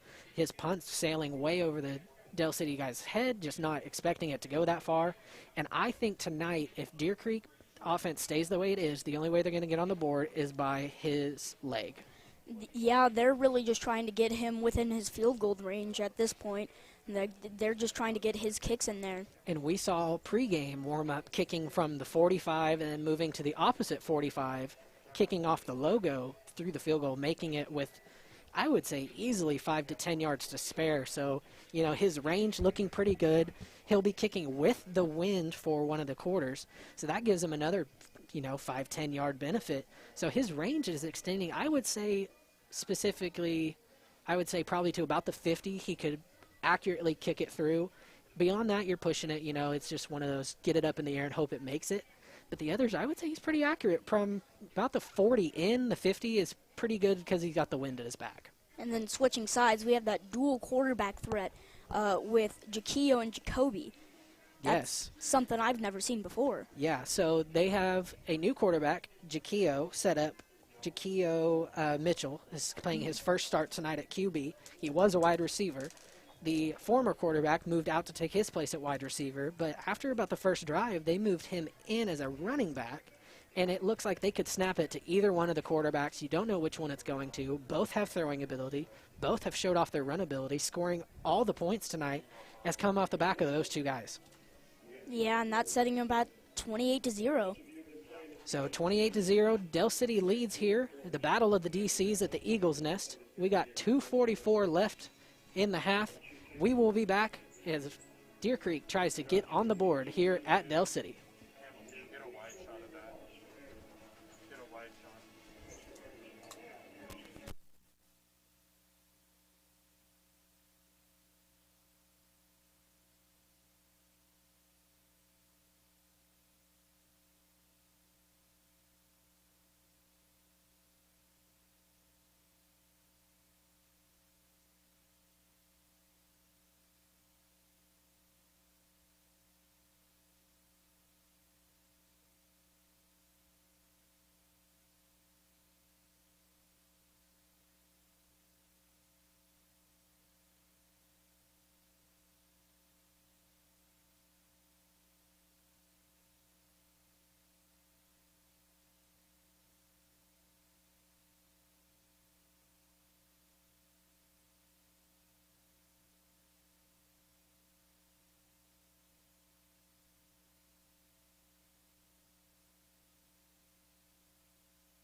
And we're gearing up for the second half here at Del City as the kicker is lining up to kick that ball deep. And the ball is up, sailing back as it's received at around the 10-yard line. And they're taking it back up the middle, and it's dropped. Yep, he was running off the left hash, trying to cut back to the middle. Looks like he clipped someone's shoulder. Ball comes flying out. He's able to land on it, though, and keep it in Deer Creek's possession. And I believe that was number 5, Taylor Tomlin, on the return there. Good run back by him, though. Yep. Also great kick by Del City. You know, they got the wind at their back this quarter on the offense, so that'll be nice. Deer Creek going to be running straight into the wind. Lining up here with 2 to the right, 1 to the left, 1 man behind him in the backfield. He's getting ready for the snap. Takes some time, passes it out to the left. That's to number 30. That's number 30, Hunter Hawley. As they move the ball up and they get their first, that's a first down. Yep, first down of the game for Deer Creek offense, coming off their offensive drive, not off a penalty. Great start coming out of the locker room. Looks like they regrouped and ready to, move that ball up the field. They definitely got their energy back there as they're now lining up with 3 to the right, 1 to the left, 1 man behind him in the backfield. And he'll move to the other side. Pence looks right, he throws it right, and it's caught, but that's behind the line of scrimmage. Yep, sliding catch there, number 16, Logan Ward. He was out there to catch that ball. He was sliding to just save it from off the ground. Either way, if he catches it or drops it, the ball's probably still in the same position that it was. Yeah, it didn't really matter what he did there, but, give him effort for trying. Mm-hmm. Now lining up here, they've got 1 to the right, 2 to the left. 1 man behind him in the backfield again, shifting to the left. And it's a handoff up the middle. He's breaking away, and he's running. He's going long, and he's tripped up at the 25-yard line. Oh, he almost had it. He's getting outside. Number 3 for Del City, L.J. Brown, able to bring him down. They were in a foot race trying to get to the end zone. Thought we were going to have it calling, Deer Creek touchdown, but taken down. And I can definitely tell that Deer Creek's energy is up this half. They were feeling down and defeated, and they got back together after halftime, and they've been feeling it this half. Yes, keep it up. Now lining up with 3 to the left, no one to the right. And it's a fake handoff. Pass is completed. I believe that's number 15, Berkeley Dalton. L.J. Brown with another stop there, ready to wrap him up. Kind of saw where the pass was going. He was ready and waiting to take him down. Short little gain there, if any, but Deer Creek, moving the ball. Keep that energy up. Don't slow down. And that's a big play, putting them at the 15-yard line. That makes it 2nd and 3 with about 10 minutes left in this third quarter.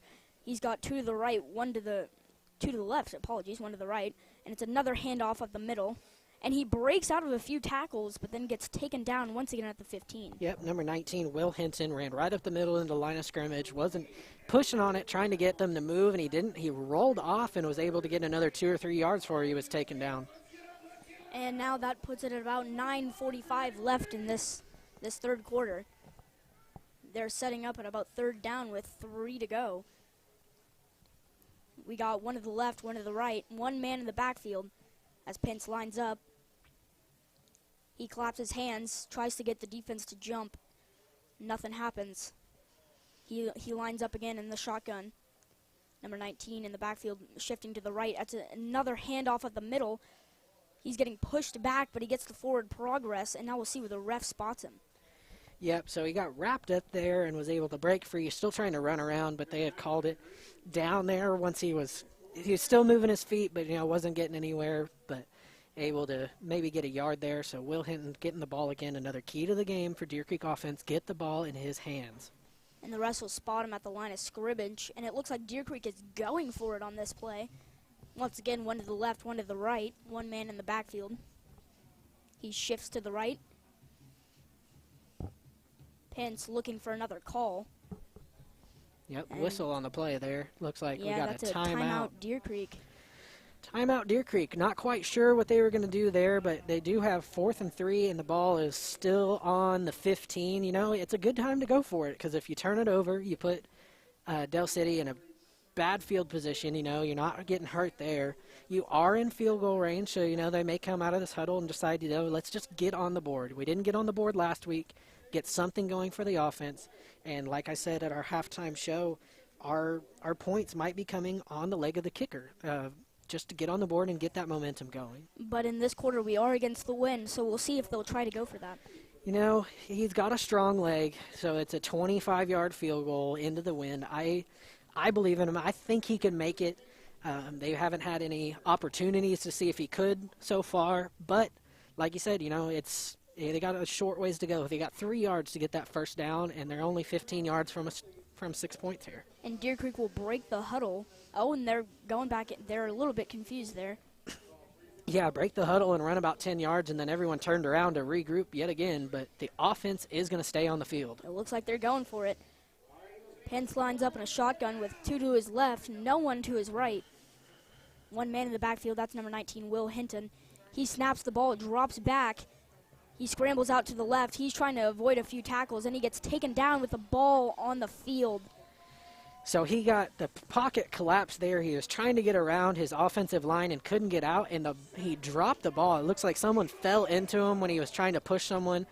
Dropped the ball. Del City recovers, so that is a turnover, but either way, it was going to be Del City's ball. You didn't see him making much progress on that play. And there's another point we talked about at halftime.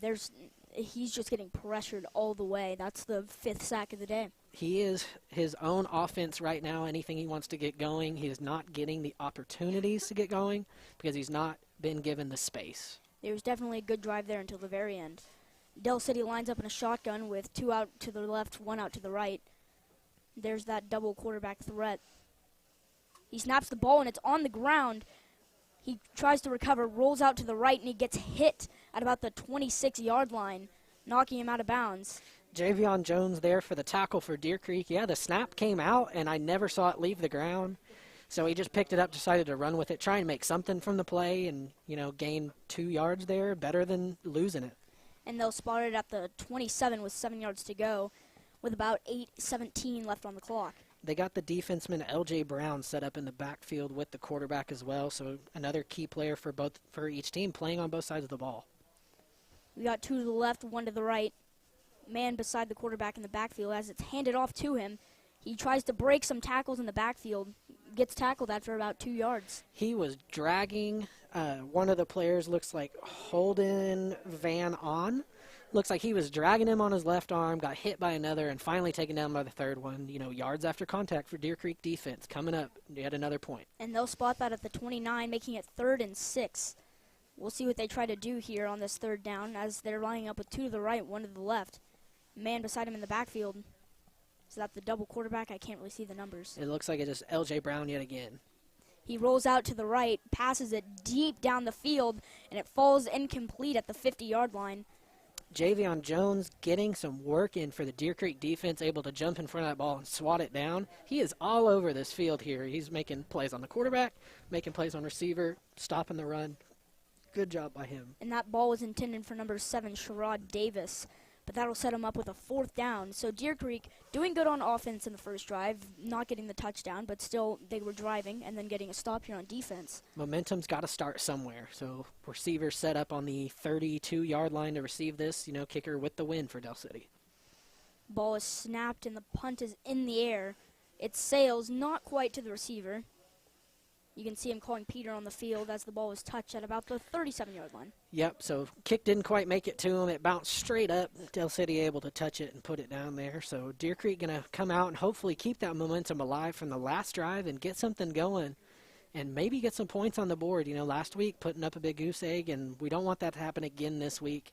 See if the offense can score something. And they're starting with similar field position to the last drive, getting about an extra 5 yards from that. Put him about the 38-yard line. That makes it 1st and 10 as they're lining up with 2 to the right, 2 to the left, 1 man in the backfield, shotgun formation. Number 30 in motion. He runs back to the left side as the ball is snapped. He throws it to number 30 as it's almost intercepted there. Yep, Del City jumping right in front of him, number 31. Tyze Burris was almost diving in to catch that ball. Receiver in motion to the quarterback. As soon as they hiked it, he turned around and ran right back out to where he was. They were looking to pass it to him, and Del City read right through that play. And it appears that was number 30, Hunter Hawley. That was the intended receiver there. As now Deer Creek lines up, they got 2 to the left, 1 to the right in the shotgun formation. Pence is running back, shifting to the left as it's a handoff at the middle that gets shut down at the line of scrimmage. Yep, number 84, Savon Cephas. He has been all over Pence tonight. 2 sacks. He was ready to wrap up that run game right there. Didn't let him get anywhere. Yeah, he was trying to get forward a little bit, but just nothing going. Nope, nothing going. That senior is ready to wrap him up.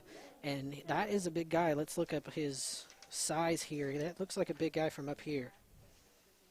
As Deer Creek is getting set, They've got 2 to the left.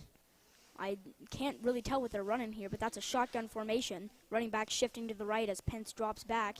He breaks a few tackles and gets out of the pocket, throwing it deep downfield as it's almost intercepted.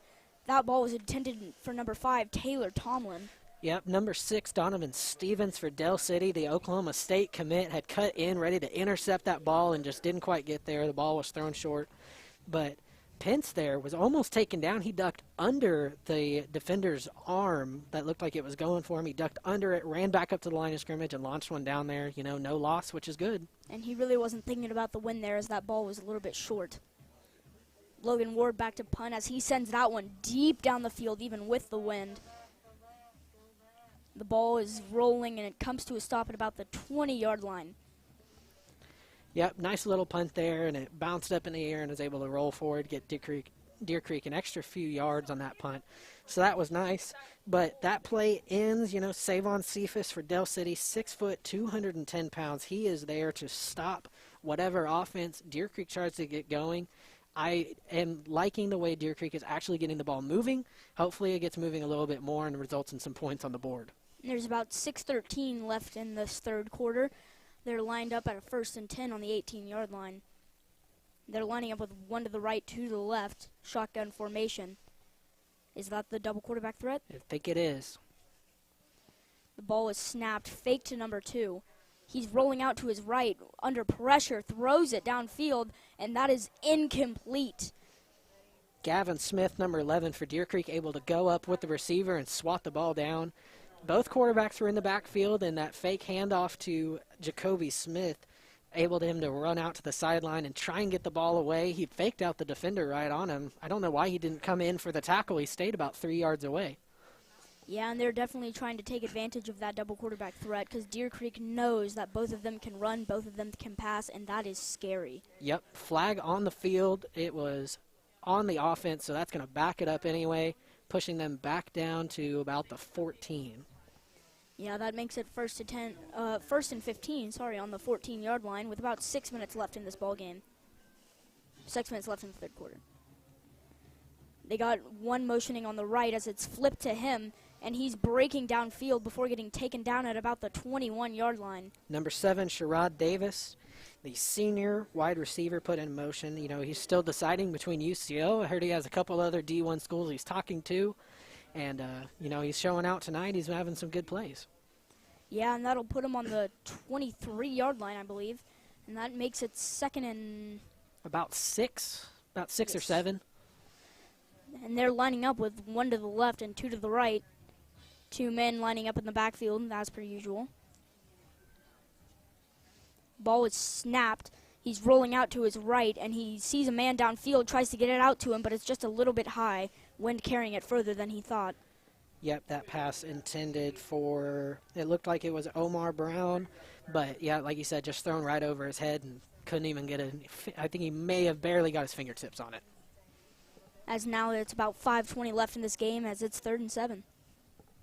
3rd and 7, they're going with the wind, you know, throwing that ball. Those quarterbacks haven't quite got it down, that touch yet of how they need to throw it when the wind's affecting it.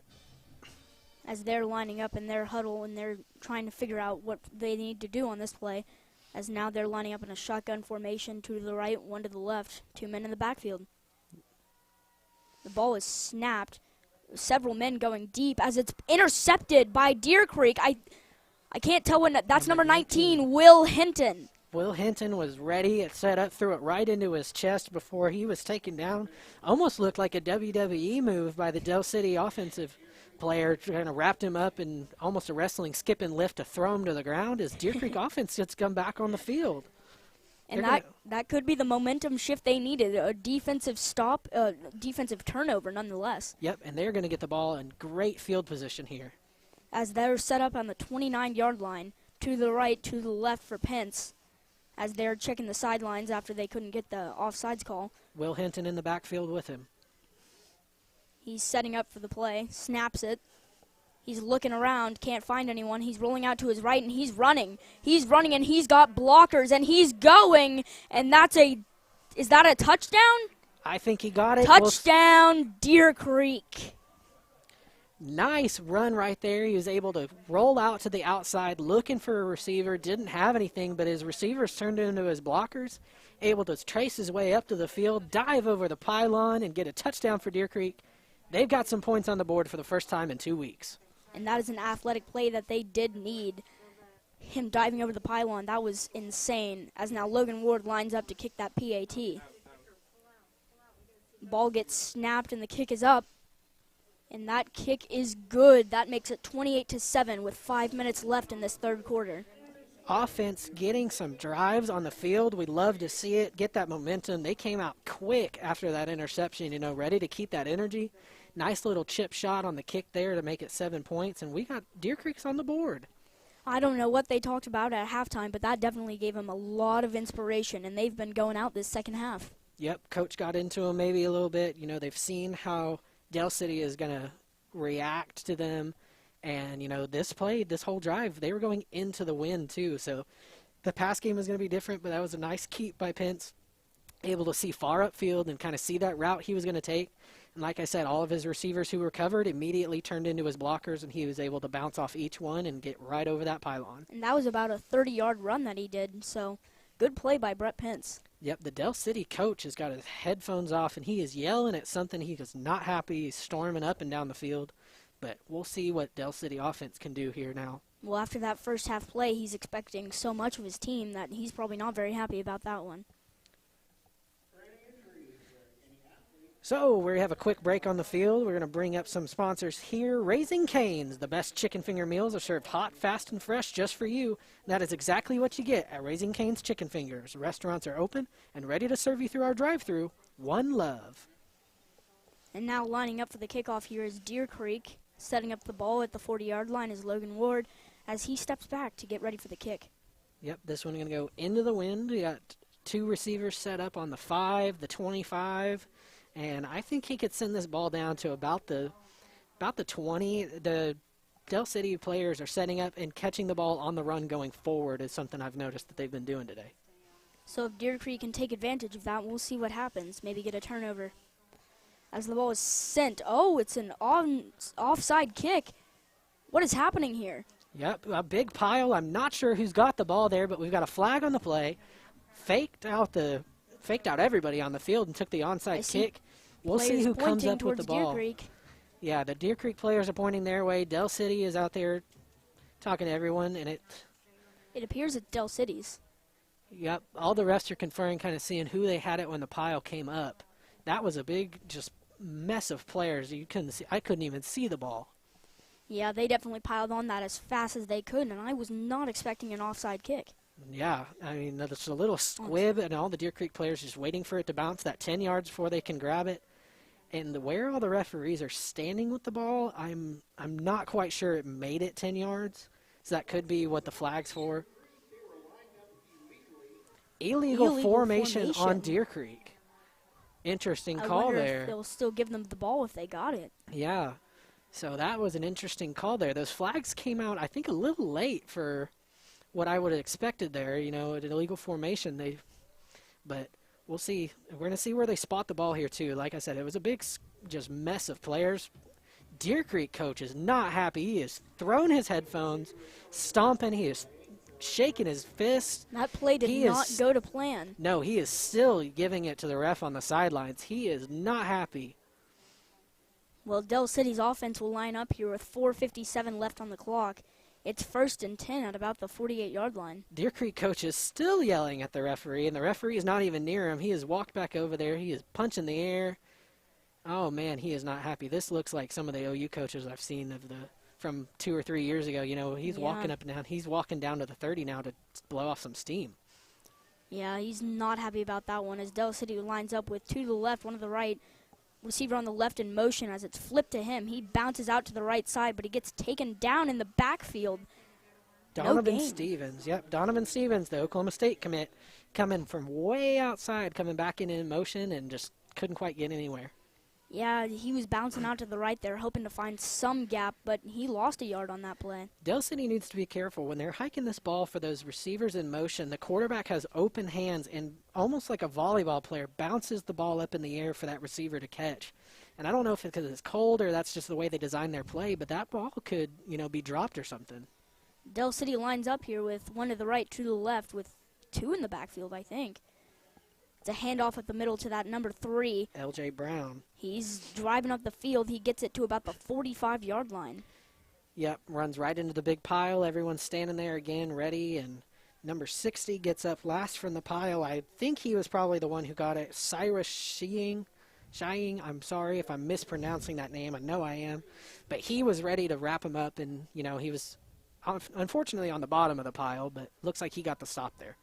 And that makes it 37 on this play on the 45-yard line, as Dell City will line up for this one. L.J. Brown once again in that backfield. As we see two to the left, two to the right. He's getting ready to snap that ball. Claps his hands and the ball is back, and it's fumbled on the ground. He's trying to run with it, and he's taken down at about the 41-yard line. Yep, nice play there. Number 54, Reed Eden for Deer Creek, ready to wrap him up and take him down. But yeah, another snap coming off and not being handled properly. That should make it about 4th and 5, and I'm sitting here wondering if they're actually going to go for this. It looks like they are. The offense is going to stay on the field here. Yeah, they got 3 to the left, 1 to the right, with a man behind him in the backfield. He's getting ready to snap that ball, and they draw Deer Creek offsides. Number 60, Cyrus Sheeing. I'm going to say his name every different combination I can think of each time I call it. But yeah, caught him off guard. He was eager to get across that line and moves it forward and gives Dell City their first down. They've had some pretty good drives up to that point, but he just couldn't contain himself on that play, and that gave him a first down. Yep, he was ready to go, and Dell City going to set up with their first down right here. And that sets him up with 3 to the left, 1 to the right. He snaps the ball, and he's keeping it. And he's running with it, and he's running a far way. So he's taken down at about the 27-yard line. Yep, Javion Jones for Deer Creek. He has been all over the field, like we said, on defense. Running over, able to trip up the quarterback. He stayed on his feet, but, he couldn't keep that momentum going and just falls out of bounds. And a good stop by him, even though he didn't make the tackle, he did cause the play to stop. That makes it 2nd and 1 with about 2:40 left in this game.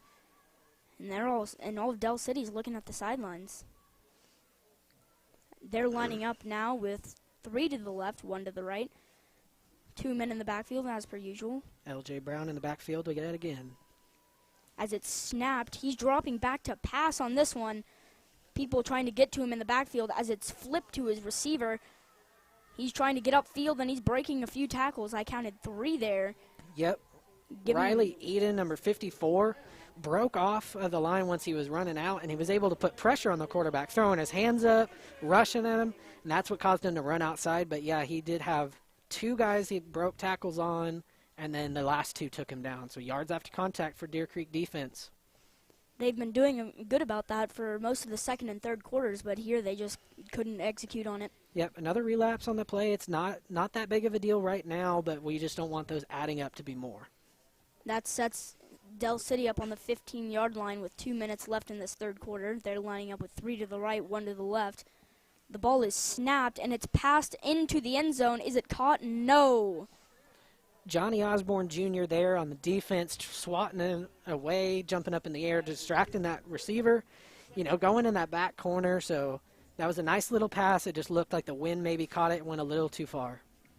And that's number 15, the receiver, is Terry McMorris. That's a name I haven't heard of tonight. Yep, haven't been hearing much from him, but like you said, we haven't been passing it much tonight. That wind playing a huge factor, and both sides going both directions, either going over their heads or being way too short. Dell City lines up here, once again, 3 to the right, 1 to the left, with a man behind him in the backfield. Shotgun formation. The ball is snapped, and it's handed off to the right side, and that's once again the yards after contact. He gained about 5 extra yards there. Yep, so I saw number 50, Menke Compton for Deer Creek. He was on the line. He jumped out ready to block the run, and the run went the opposite direction, and he was lagging up the back. So looks like they kind of faked out the defensive line for Deer Creek there a little bit. And that makes it 3rd and 3 on the 8-yard line. Deer Creek just trying to get something out of them as they're lining up in a box set. Yep, only one man outside.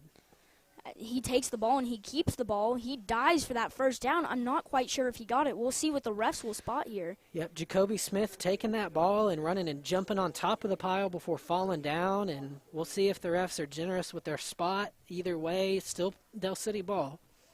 That makes it 4th and 2 here with a minute left in this third quarter. Del City lining up. They're going for it, hoping for that first down. Yep, same formation here too. He lines up, he snaps the ball, and he's keeping it again, and he makes it through for a Del City touchdown.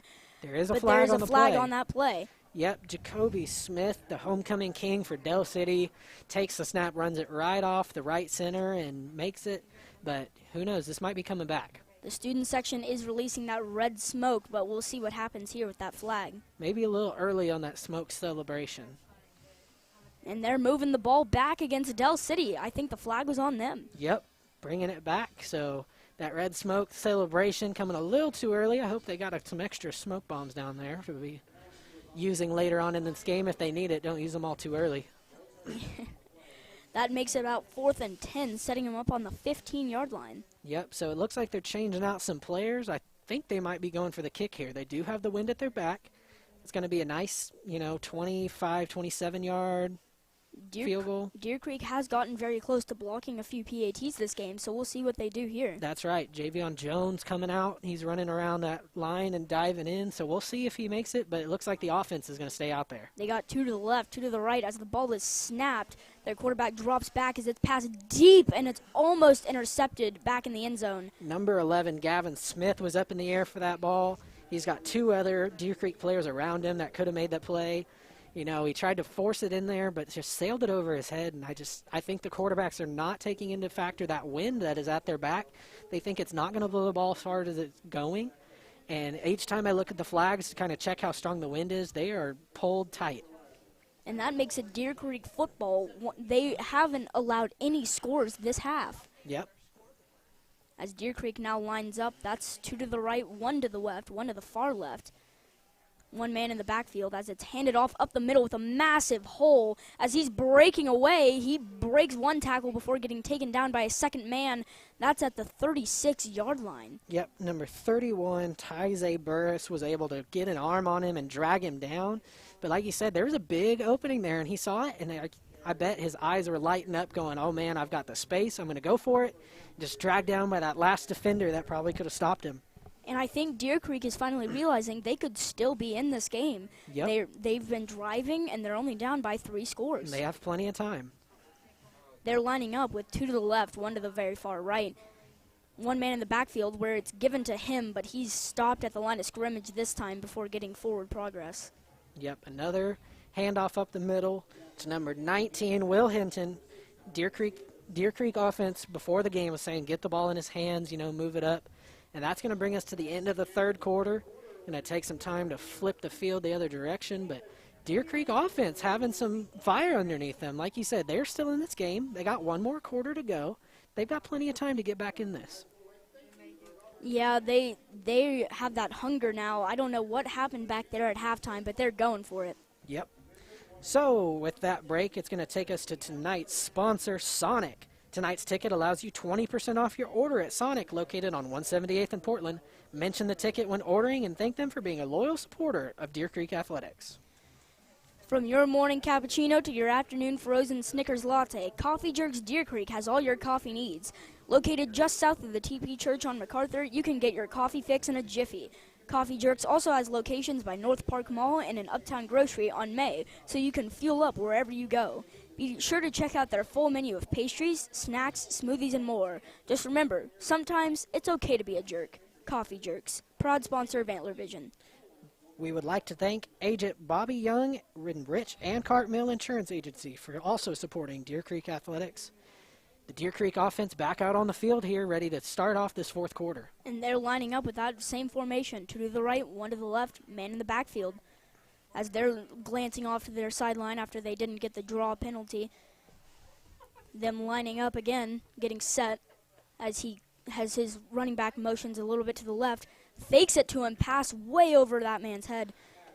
They definitely weren't accounting for the wind there, as for most of that third quarter it was against them. Yep, quick pass there. I don't even think the ball was completely out of the handoff, the fake handoff there before he was already trying to push it and just sailed it. And that makes it 3rd and 8 here with most of the fourth quarter still here. They're lining up on that 39-yard line, 3 to the right, 1 to the left. And I think they drew a few guys there, but no flag on the field. Almost. They all jumped almost, but it was the guys in the backfield that were running up and almost threw off the defensive line.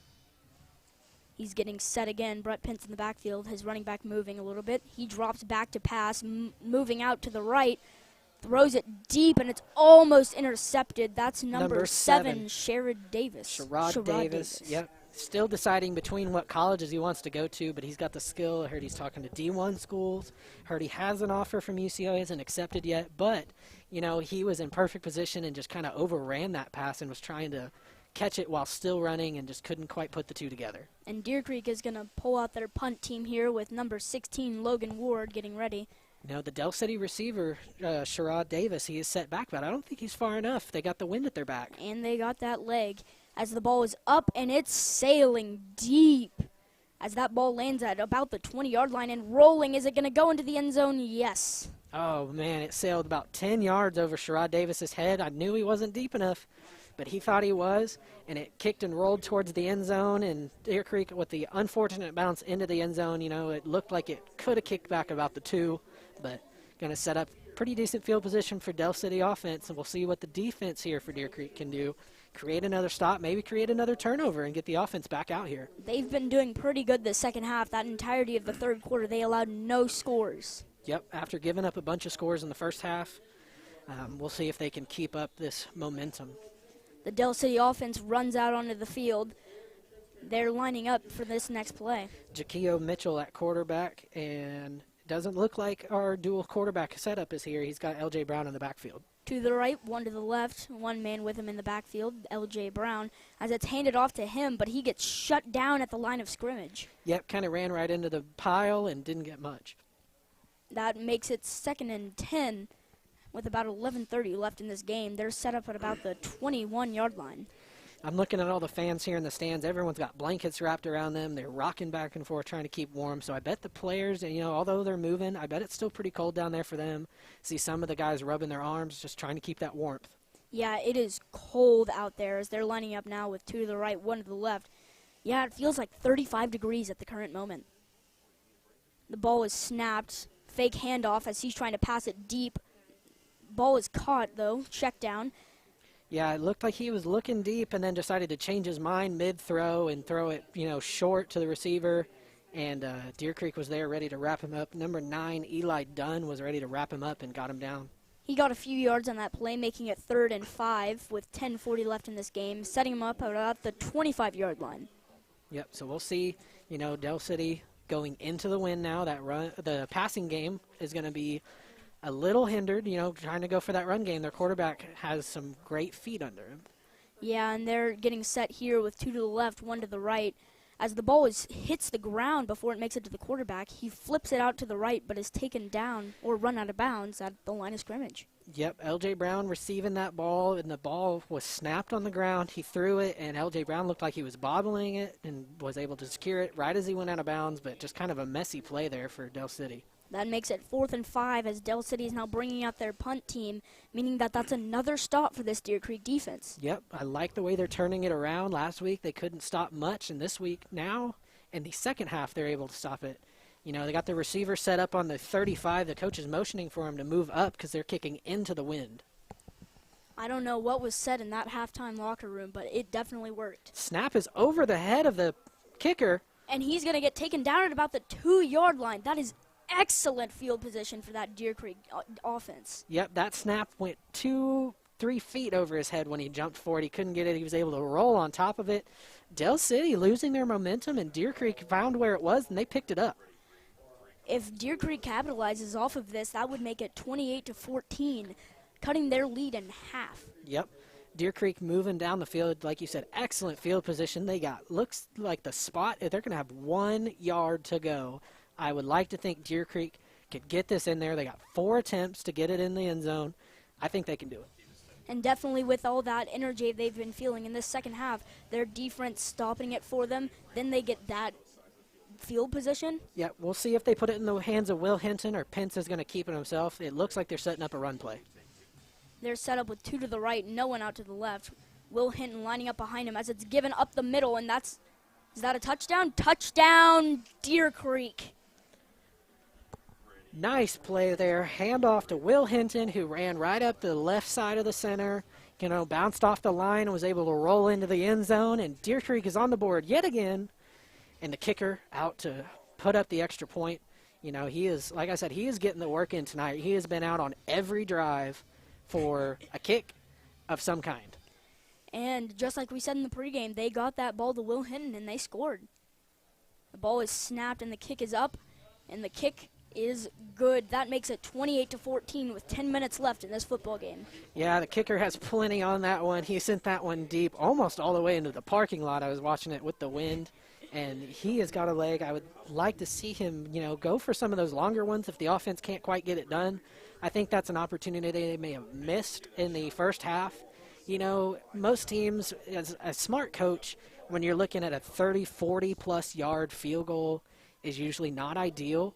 But when you're down 28-0, put it up there. You're with the wind. If you miss it, their field position wasn't any worse than what it would have been with a punt, the way they've been running it back. So I just think that was a missed opportunity for Deer Creek, but I'm glad that they're able to recuperate and get back on the board. And that kicker, Logan Ward, he's been thinking about committing to Texas Tech, I've heard. Ooh, Texas Tech. Nice little school there for Deer Creek. We have had a couple Deer Creek guys go to some good schools. I remember when I was at Deer Creek, our quarterback was also, the star basketball player, and he was ready. He went to somewhere in Kansas, and then he ended up at Butler, and he's kind of bounced around. But that would be a nice little commit for this Deer Creek team. Yeah, and Deer Creek lines up for this kickoff. They still have 10 minutes left to score 2 touchdowns. I think they can do it. They seem to have picked up the momentum that Del City dropped, and, they're kicking with the wind this time. We're going to see. It looks like their receiver is going to set up. He's on the 30, but he's backing up towards the 20. Again, I still don't think he has the distance. I think he needs to be set up around the 10 just to give himself some space. If Logan Ward can punt it to the 20 from that yard line, he can definitely kick it further. So I don't think this receiver's lined back far enough. It's an onside kick. It's another onside kick, but number 7, Sherrod Davis, falls on it. Yep, he dribbled it right to him. It didn't bounce anything crazy, but they're setting up there where, a normal formation, quick run up by the kicker who just, tops the ball and sends it down for an onside kick. And that's the second one we've seen tonight. Deer Creek has yet to recover it, though. They almost did in that first one, but a lot of stuff went on in that play. Yeah, that bounced around. Too many players were in the middle, but this one went formation. straight into his arms. No contest. Del City's going to get the ball on the 46. With 10 minutes left in this game, we'll see what they can do with the ball, as they haven't been able to even score in this second half. They're lining up with 1 to the right, 2 to the left. 1 man in the backfield with him. That's number 2, which he fakes to. He's hit in the backfield before 3 other guys come back there and take him down. Yep, number 34, Asher Blue, I believe, was in there for one of the stops. A lot of guys in there getting contact with the quarterback. But Jacoby Smith was the fake handoff to. I don't know if they would have handed it to him if he would have gotten any more. But like you said, that dual quarterback, you could go either way, and they picked the right one that time. And that makes it 2nd and 11. They're lined up at the 45-yard line. They have 2 to the right, 1 to the left. As the ball is snapped, it's handed off to number 2 this time, taken down at around the 49-yard line. Yep, Jacoby Smith again, the other quarterback that's in the backfield, able to run it up. Those quarterbacks, they've got their feet. They both play wide receiver. They both quarterback. So one of them is listed as a defensive back as well. So, utility players for football. Great movement there and able to run and, gain a few yards. They've definitely got the speed, and they've also got the arm, and just 2 of them, that's a scary, scary thing. Yep, they are into the wind, so I believe they'll probably keep it on the ground, but I'd like to see them try and get in the air. They're lining up here with 2 to the left and 1 to the right. 1 man in the backfield with him, that dual threat quarterback again. As this time it is handed off to the other quarterback, and he's gaining yards as he breaks a couple tackles. Number 9, Eli Dunn, able to wrap that up, but he did juke out 2 different players that was You know, he was running out to the outside of the numbers, juked back in towards the hash, juked another guy in inside of the hash. Sets up decent field position here for Del City. You know, they've got that momentum going. We'll see if they can keep it up, but, you know, one big play could turn into more. They're lining up at that 38-yard line with 8:30 left in this game with a 1st and 10, sitting in that snap, all talking to each other. Yep, defense standing there, you know, trying to keep warm, so that's going to be a key. They're lining up here with 2 to the right, 1 to the left, one man in the backfield with him, that dual threat quarterback once again. He snaps the ball, hands it off to number 2 once again. That's Jacoby Smith once more, and he's breaking away. Deer Creek looks like they've come up with the ball. Was there a fumble on that play? I thought he was down, so I looked down to see, you know, who all was involved in that play, but Deer Creek is running off, celebrating like they've got the ball. I think there was I was doing the exact same thing. I was looking down and checking for number 2's number. Yep, so or his Jacoby name. Smith running it up the middle. He bounces to the outside and fumbles the ball. Deer Creek picks it up, and they're going to take it from the 22-yard line. And that's another complete momentum shift. Yep, Deer Creek defense turning something around for the offense, gets Pence back out on the field, see if he can keep this and march it back down the field. And there's another 8 minutes left in this game as they're lining up here on the 27-yard line, 28-yard line, 23-yard line.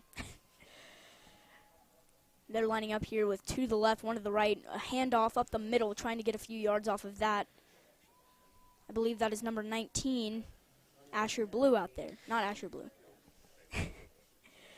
Number 19, Will Hinton, looked like he had Yes. that ball, but, you know, Jacoby Smith, that quarterback, the dual threat they've been running, he's on defense. He was able to make the stop.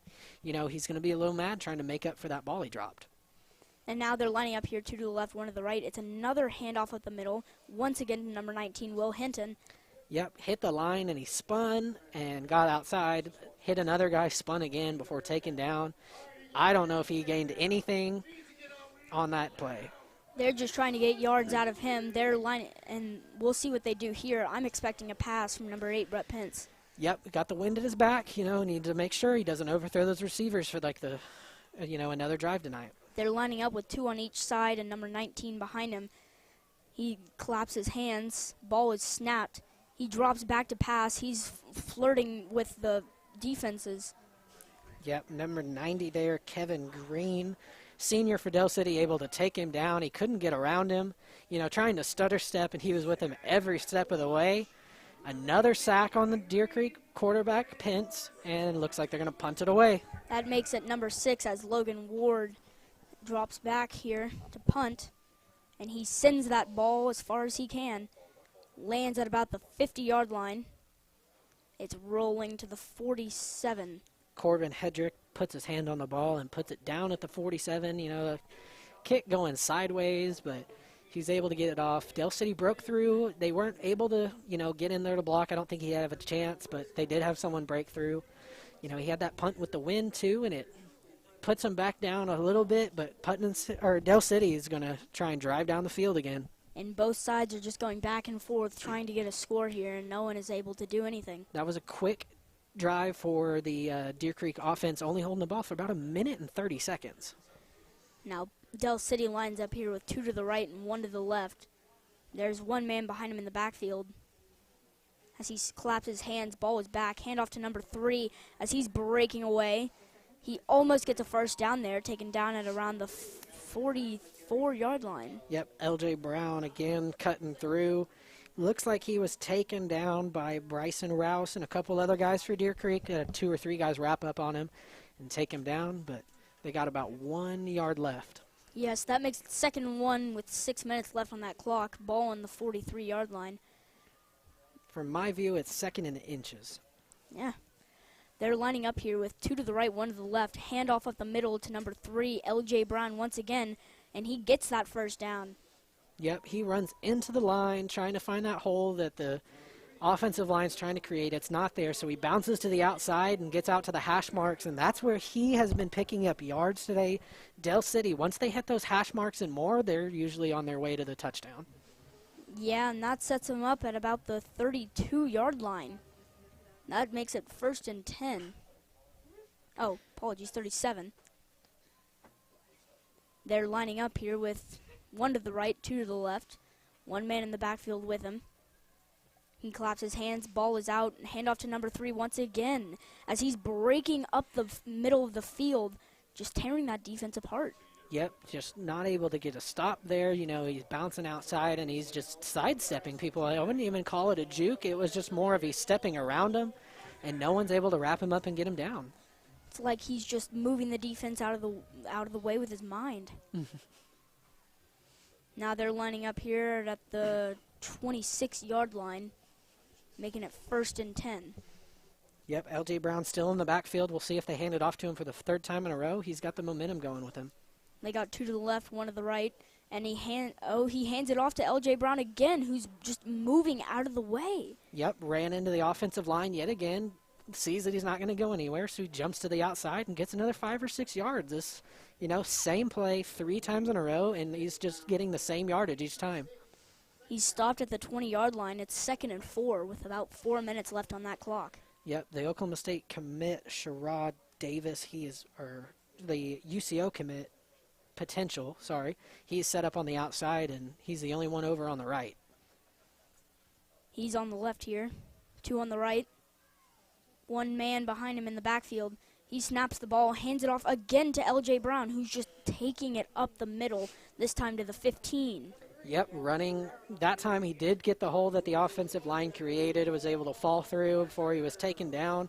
I believe number 44, Andre Bruner for Deer Creek, was the one who took him down. Like I said, he got 2 or 3 guys wrapping him up. But, just hand it to L.J. Brown and push right up the middle. It seems pretty easy for the Del City offense right here. Yeah, and they're lining up once again, 2 to the right, 1 to the left. They're going to be running the clock down. And they've got 1 man behind him in the backfield, and I'm assuming, L.J. Brown, handoff up the middle. This time, however, it's not a breakaway run. He only gets about 1 yard there. Yep, stopped again. Finally figured out what was going on, but, they're in the red zone now trying to score, and that's not where you want to be when they're just breaking through your offensive line.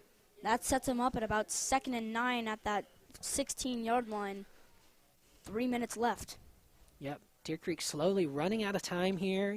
Their offense is taking their time, so they got to force a turnover or something here and get some momentum. They're lining up once again. 2 to the left, 1 to the right, man in the backfield.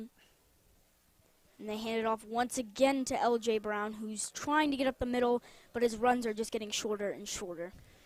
Shorter and shorter is right. The Del City fans here in front of us have picked up their chairs, and they're all standing up, look like they're packed up and ready to go. They think the game's over. Deer Creek fans have yet to move over on that side. I don't know if they're just trying to keep warm, but they still have some hope in this Deer Creek team. That sets them up at about 3rd and 6 with 2.5 minutes left in this game. They still have all of their timeouts, I believe. Yep, and they are taking their sweet time on offense here to get set up. Everyone's just kind of looking around. All right, but they're setting up here with 2 to the right, 1 to the left, L.J. Brown in the backfield with him, and there's a timeout on the field, timeout Deer Creek.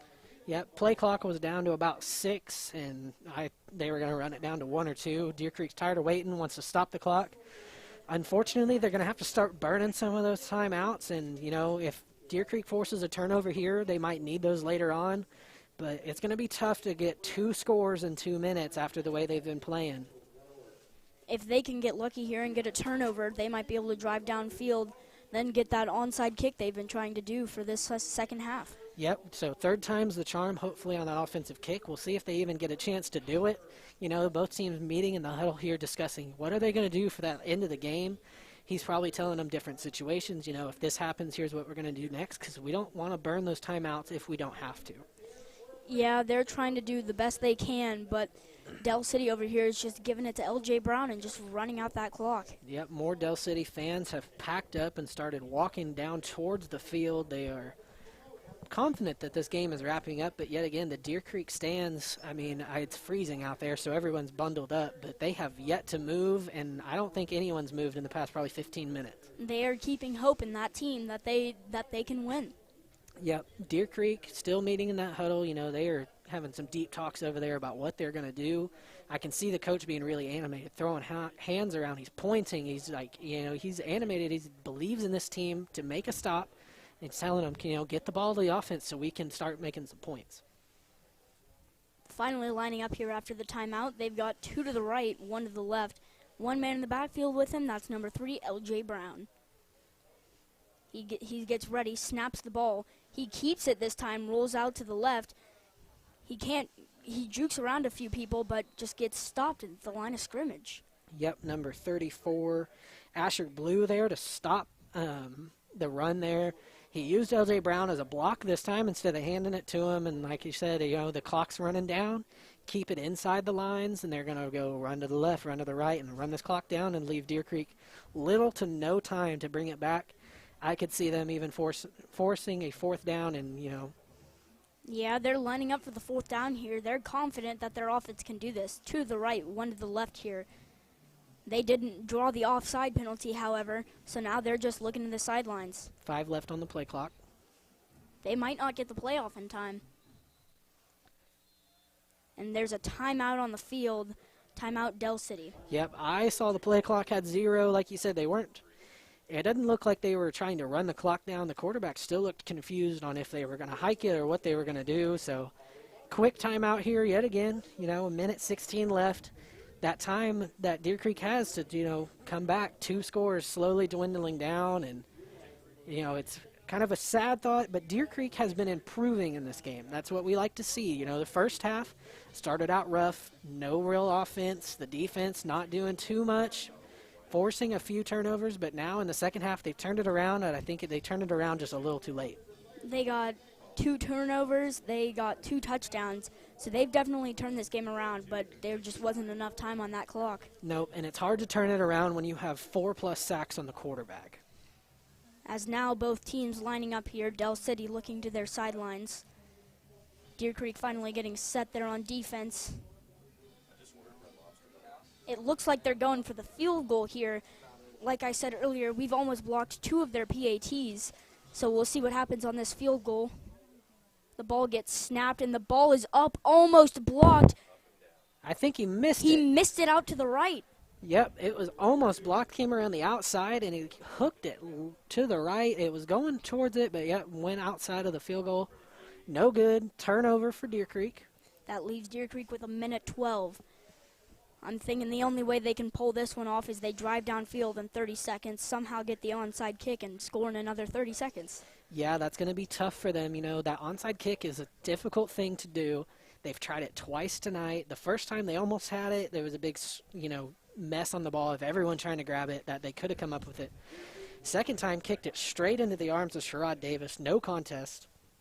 Kicked it a little too hard.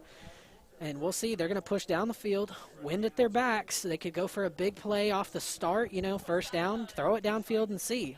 Brett Pence definitely specializes in those big plays. He's always trying to pass it deep downfield or take it and run for a big gain. So we'll see what he does here. As they're lining up, they have 2 to the left, 1 to the right. They're one of their left side receivers in motion. He makes it to the other side of the field. When the ball is snapped, Pence drops back. He's looking downfield. He throws it deep. That's almost caught by number 15 for Deer Creek. That's number 15, Berkeley Dalton. Yep, he had 2 defenders on him. He lost a shoe on the play while he was running. Like I said, big throw. Started off on first down. You got time to throw the ball down there. But we'll see, what they do here. That pocket was collapsing around him, and, another split second later, that ball might have been swatted out of his hands. That leaves them with 2nd and 10 as they're lining up here. 2 to the left, 1 to the right. 2 to the right, apologies. 1 man in the backfield as he's dropping back to pass. Pocket trying to hold there as he passes it out of bounds. Yep, number 5, Taylor Tomlin was out there wide open, but threw it way over his head. He had 1 defender about 10 yards downfield from him if he would have caught it, but not even an attempt because he threw it into the sidelines. That leaves him with about 59 seconds left, and it's 3rd down. We'll see what Deer Creek can do with this ball. Yep, they need to get it across midfield at least, because 3rd down on your own 20 is not where you want to be. They're lining up here with 2 to the right, 2 to the left once more. We'll see if they go in motion again. It appears not, as the ball is snapped.